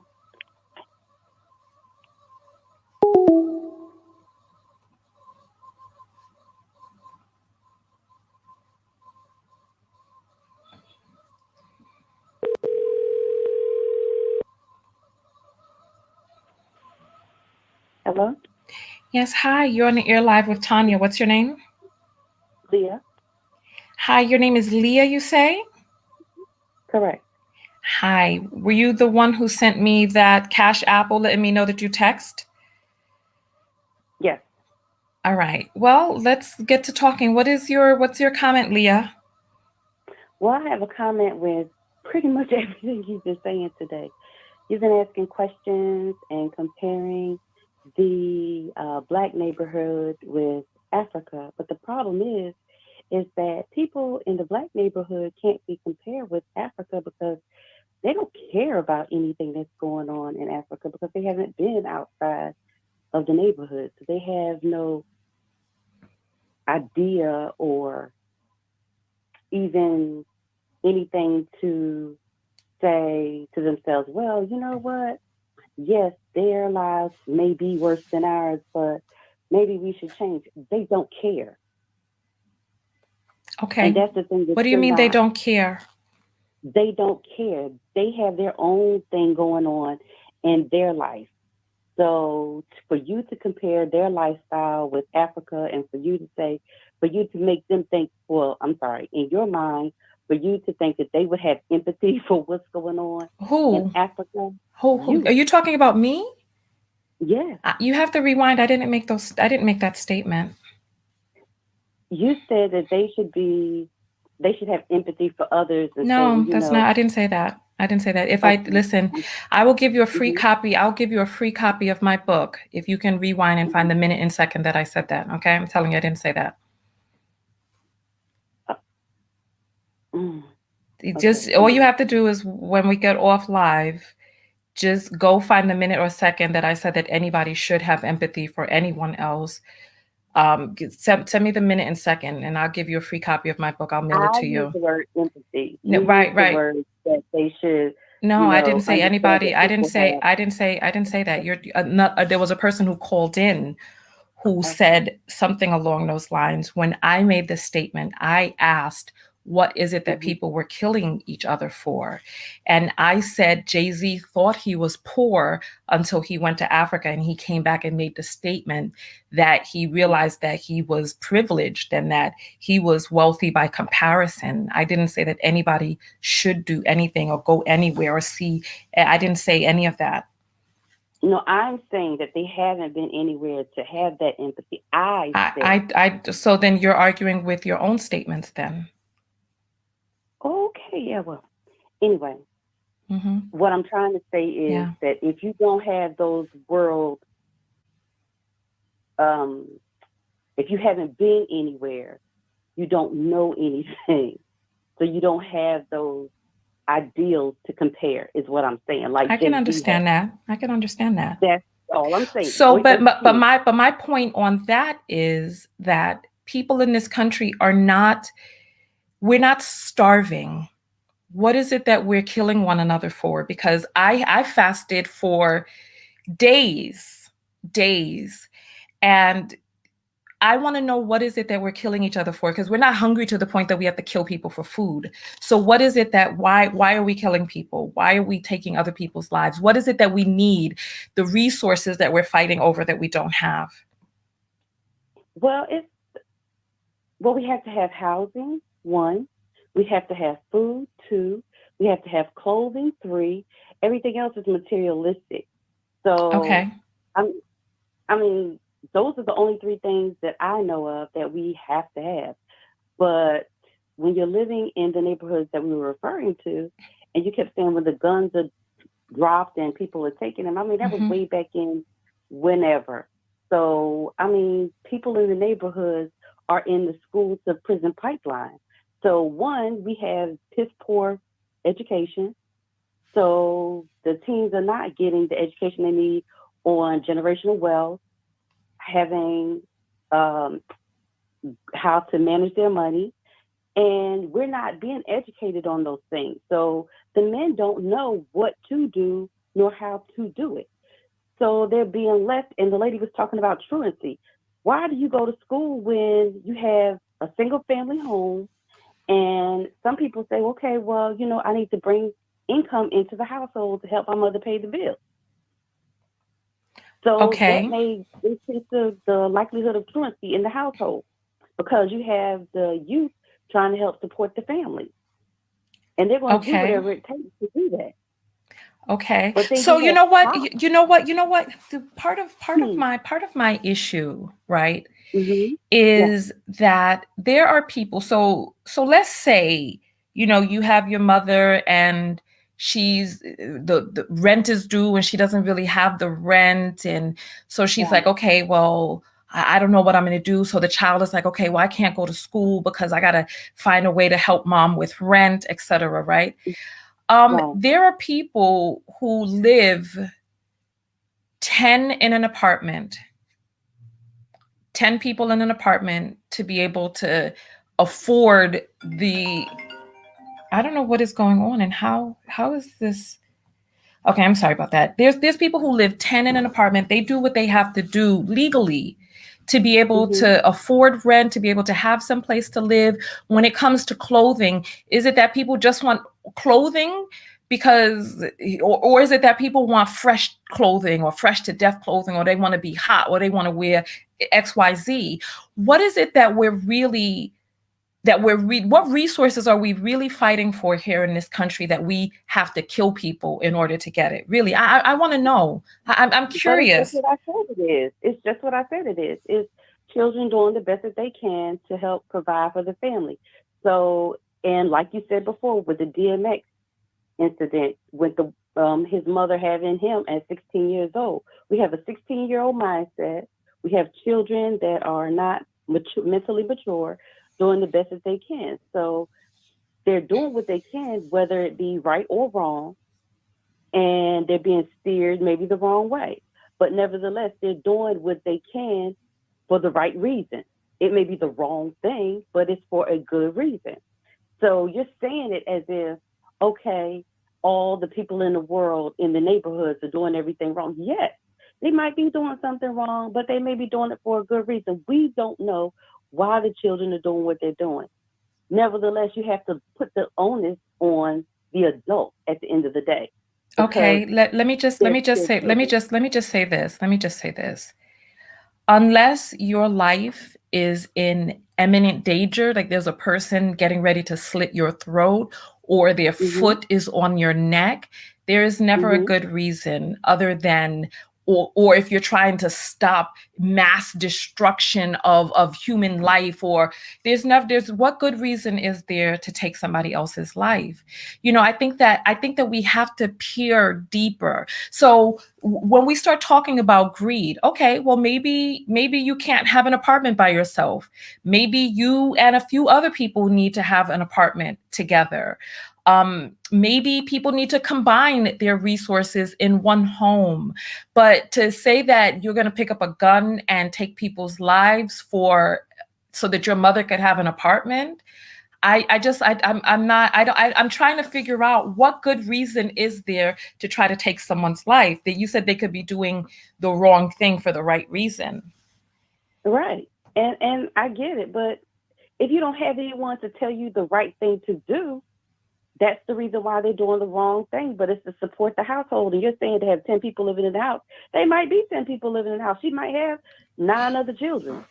I'm not talking about I'm not talking about going out there and reproducing like a cat and just bringing all of these different lives into the world that you cannot take care of. That's not what I'm not talking about 10 people in the house. I'm talking about more than one adult coming together. Like if you can't have an apartment by yourself because you can't afford it, rather than your child being out there selling drugs or stabbing people for money, maybe you can move in with some family members. Maybe there can be multiple people in the home. Maybe we can look into programs for subsidies, or in the projects where rent is $150 a month or something, but to turn to a life of crime for what? I want to understand that. But we just got finished talking about that, how housing is not as easy to come by, and some housing is on a waiting list. And we didn't just finish talking about that. You're saying this for the first time right now. Waiting for the additional information on housing. Well, I'm explaining it to you real quick. Some housing, I can't even get housing. I can't get food stamps. I have disability, and I can't get any of that. So some people are on housing, and some people are on the waiting list. And like it was just discussed, that even with a man, even if you're married, you can't get any of that because there's still, with the stigma, you have to have everybody still separated, no man in the house. So if you don't have a man in the house, how is there a man to tell a man, a young child, look, this is not the way to go. This is not the thing to do. This is where we have to draw the line. I'm here to take care of the household. Hold on. I'm trying to understand, right? You're saying that that you cannot get assistance if there's a man in the house, right? Correct. So we're talking about two adults in a house who can't get finances together to be able to have that household not be one where the children have to go out killing for the parents. I mean, I'm trying to understand how a man is a benefit in the house if he's in the house and you all can't afford rent, so the child has to be out there picking up guns from crates in the alley to rob people, so that mom and her boyfriend or her live-in man friend don't have to come up with their money for rent. Exactly. And that's another point I'm trying to make. Due to the the prison pipeline, they've already made our men felons, because every time you look up, they're being stopped for this, stopped for that, stopped for this, stopped for that. So the only job they can get is either become an entrepreneur or get a minimum wage job. So you have two minimum wage workers. How much money do you think they're making? Minimum wage workers make $7-something an hour in this country. So you have two minimum wage workers in a household trying to take care of maybe 3 children together.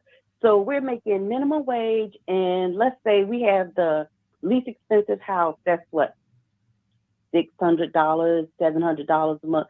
I'm just being cheap over here. You still have to feed the children. You still have to clothe the children. You still have to provide for the children whatever they need for school. That's books, whatever. They have to have their personal hygiene items, whatever. That's still not enough to provide for a household of 5 people. So you're saying that these people continue to have children that they could not afford. It's not that you're trying to. I mean, things happen, but nevertheless, if he's a felon, he's not going to get in. She's not going to get any assistance for him. She's definitely not going to get any assistance from the government, and they're barely getting by. Is it a good dating tactic to date a person who eats food, needs a place to live, but doesn't have the resources to be able to contribute to their own living? Like, is that a good dating tactic? I understand maybe you say that the person is a felon, but if he can't take care of himself, how is that a good dating tactic? How is it a good sexual strategy? But that's not his. In some cases, I really feel like it's not his fault. I mean, like you said, if he's not a pedophile, if he's not a murderer, I didn't want to say that. I'm sorry. If he hasn't, shot anyone or anything like that. But being stopped multiple times, and there's some other things that you could do, just like having DUIs or something like that. You could become a felon. DUIs. Yes, a DUI can make you a felon. I'm sorry. Listen, I'm sorry. So you will not get sympathy from me on the phone for a DUI. Driving under the influence is one of the most heinous, reckless acts that a person can do to intoxicate themselves and then get behind the wheel of a car.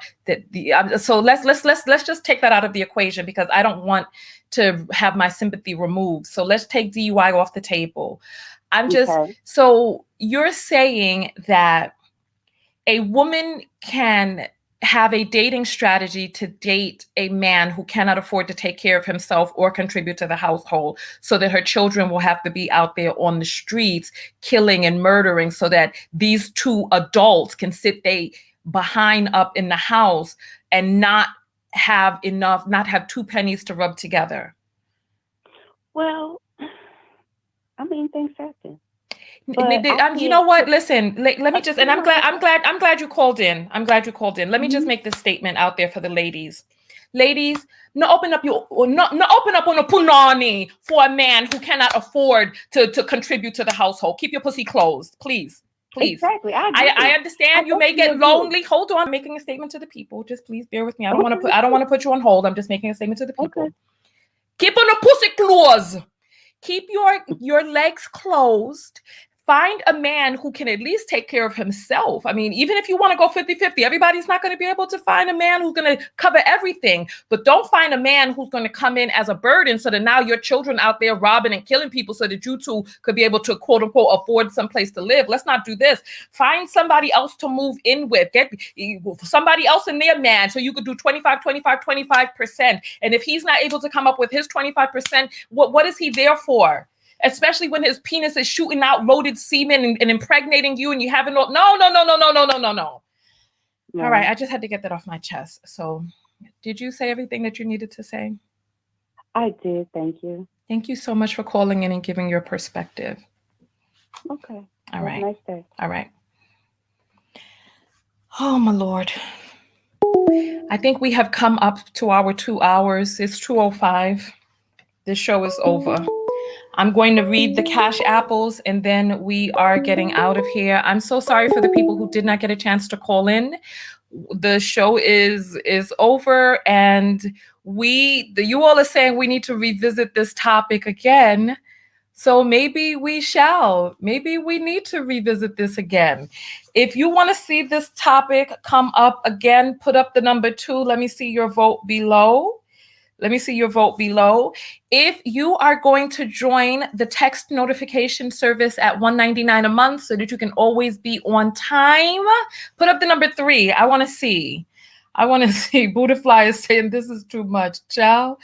Listen, let me check the list to see who has signed up while we were on air.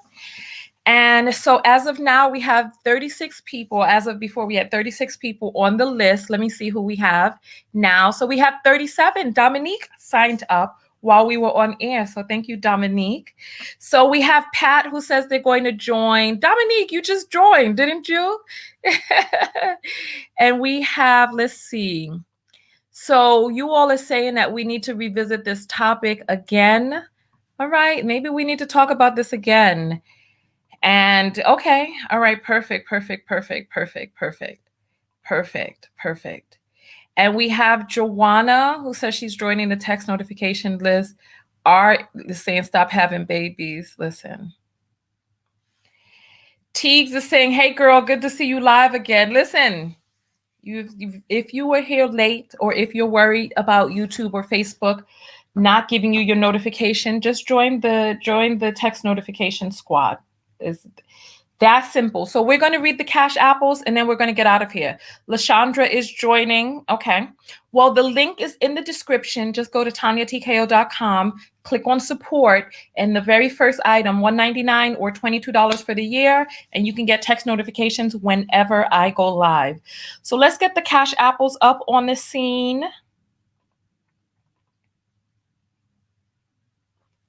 Please, nobody send your phone number while we are looking at the cash apps. Oh my goodness. All right. So we have Alicia who says, yes, felony equals no food stamps. Oh, okay. Tanya sends $8 and says, you should do a live panel on subjects like, I guess she's talking about this one. Oh, wow. Like this and other topics. You are doing a great job. Thank you. I appreciate that. Thank you. Thank you. Thank you. Ebonique sends $2 and says, gun violence is an American problem, not a Black. Yeah, well, you know what? I'm not saying that it is a Black problem. I'm talking about the indiscriminate shooting up in neighborhoods, killing children, women, anybody. That's the thing that I'm questioning. That's the thing that I'm questioning. All right. Lisa sends $2 and says, too much learned helplessness in the Black community. I feel you on that one. Oh, hold on. Dominique says, why are my people so blind to our own faults?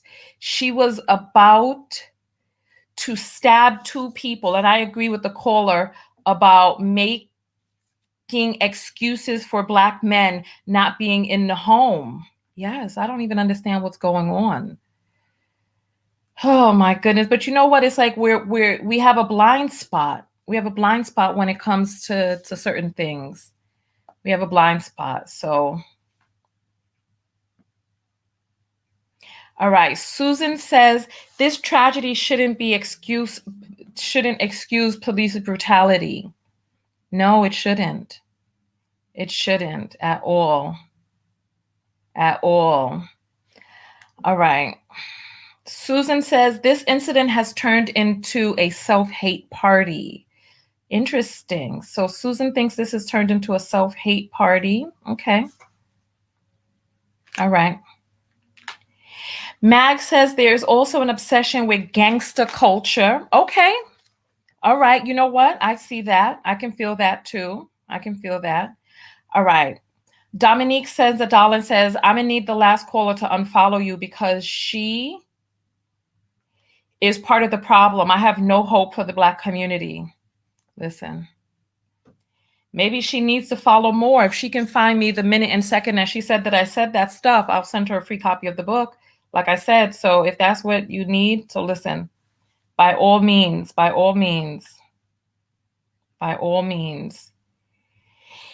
Kenneth sends $10 and says, courageous with a bunch of exclamation marks. Thank you.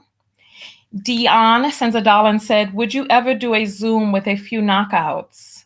You know, we had a Galentine's Day event in February where we were on video together and we had a great, great time. Alana says $20 and says, thank you. Can't stop. Thank you. Clap. Stop having kids you can't afford. I mean, it's very interesting. It's very interesting. Very, very, very, very interesting. All right. So I appreciate all of you for coming out. This was a great conversation. I got a chance to partake in, we spoke to a police officer, we spoke to a person who does a lot of research, we spoke to people on either side of this, people who felt that maybe you do bad things for a right reason. And I can tell you, for a person who has been fasting for, let me see how many hours I've been fasting at this point, because I was supposed to break my fast when we were on. So I have been fasting for 21 hours at this point. I've been fasting for almost 22 hours at this point.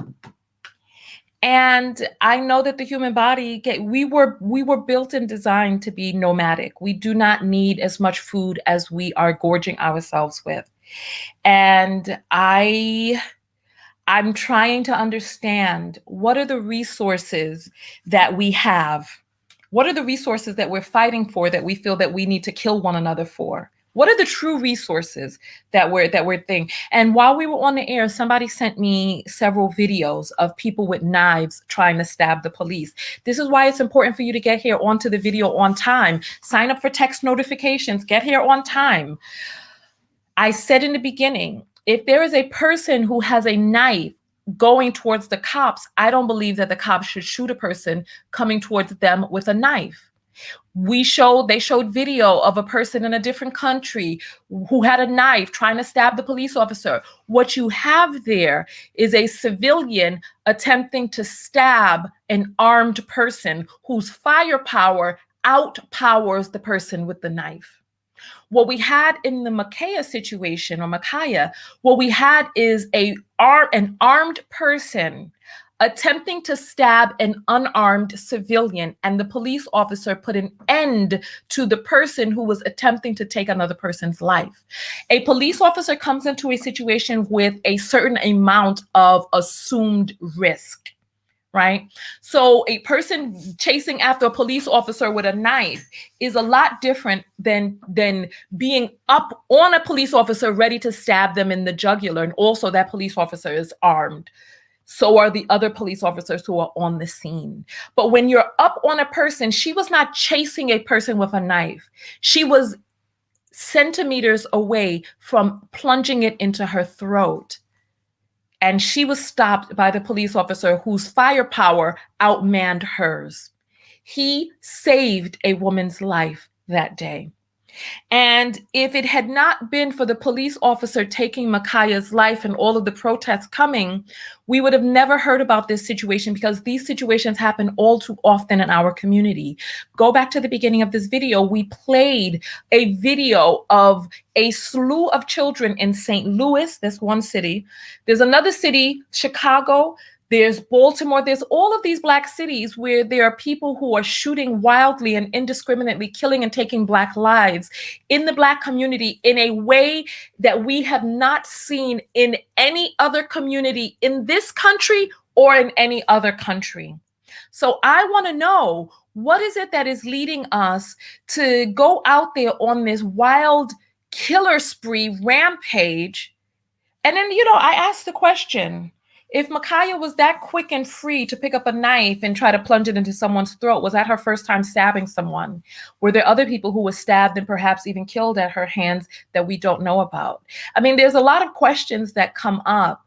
And when is it that we are going to take a stance and say, you know what, enough of this violence in our neighborhoods, enough of this fight culture, enough of this harming one another, enough of living in cities that you have to call Chirac, like a war zone. When are we going to start dropping dime on one another and having people picked up and cleaned up out the neighborhood so that people can live freely and in peace? Damn.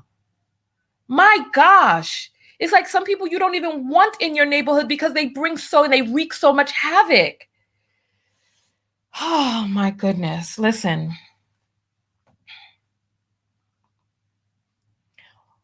On that note,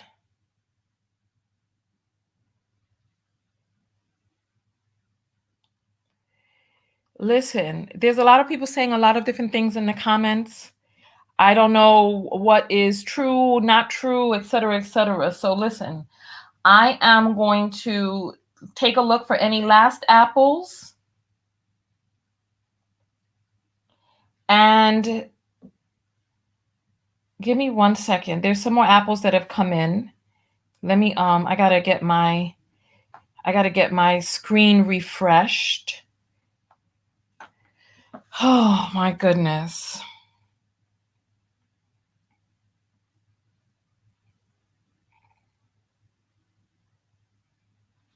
All right, here, I'm gonna get the apples back on the screen. Oops, I stopped it by mistake. Give me 1 second. Somebody's saying this was premeditated murder. Oh my goodness, I need more information. Send me some links. Send me some links. Okay, so we have Gertrude. Gertrude sent $1 and says, did you saw the girl father kick another girl? Yes, we talked about that. And Claire says, no, I don't date men that have no will to earn money. Come on now, this is what I'm saying. Why are we dating people who cannot contribute to their own livelihood? Leah sends $2 and says, no snitching policy helped ruin our communities. Leah, your picture's so pretty. Yeah. Why is it that we are allowing people to get away with this no snitching? We need to clean up our neighborhoods, and it needs to start with us, because these other people are not going to clean up our neighborhoods. We need to stop the violence in the inner city. There's no reason for it. Nobody in this country is that hungry that you got to pick up a gun. Nobody in this country is that hungry. There may be some greed involved where, you want to have some fresh designer stuff, but these are not necessities.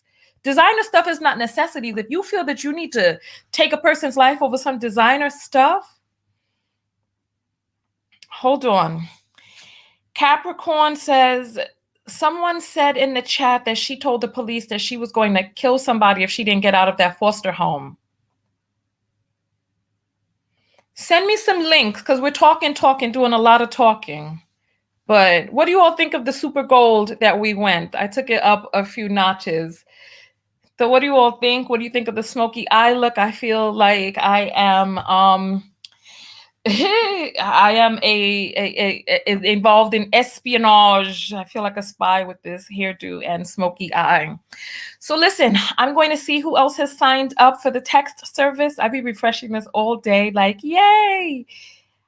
And then you all will get the text when I come on live. We need to talk about the dude from Digital Underground who died at 57.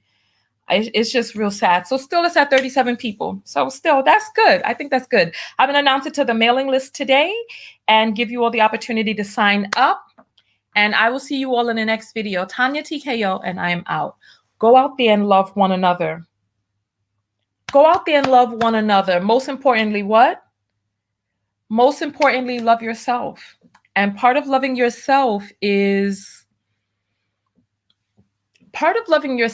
realizing that you deserve to be in a neighborhood that is safe and free of violence and vile activities. Loving yourself is realizing that violence is a choice, that going out there and breaking the law in the name of quote unquote resources and quote unquote necessities is a choice. There are other choices. And if there are people who make those choices, not making excuses for them, not covering up for them, and not enacting a no snitching policy for them is also a choice. These are self-loving things right there. So listen, I will see you all in the next video. I am thinking about coming back out tonight to do a video about the dude from Digital Underground. If you are on my text notification list, you will get your text notification. And I will see you all in the next video. Oh, Ophelia says she's joining. That's wonderful. Well, I'll see you later when you join. All right. I'll see you. Tanya TKO, and I'm out. Peace. Make sure if this is your first time on my platform that you subscribe and like so that you know how to find me again. And make sure that you strongly consider signing up for text notifications so that if anything happens to me on any of these platforms, you know that I know how to get in touch with you and we can broadcast wherever. We don't have to be dependent on YouTube or Facebook or Twitter Periscope. Peace.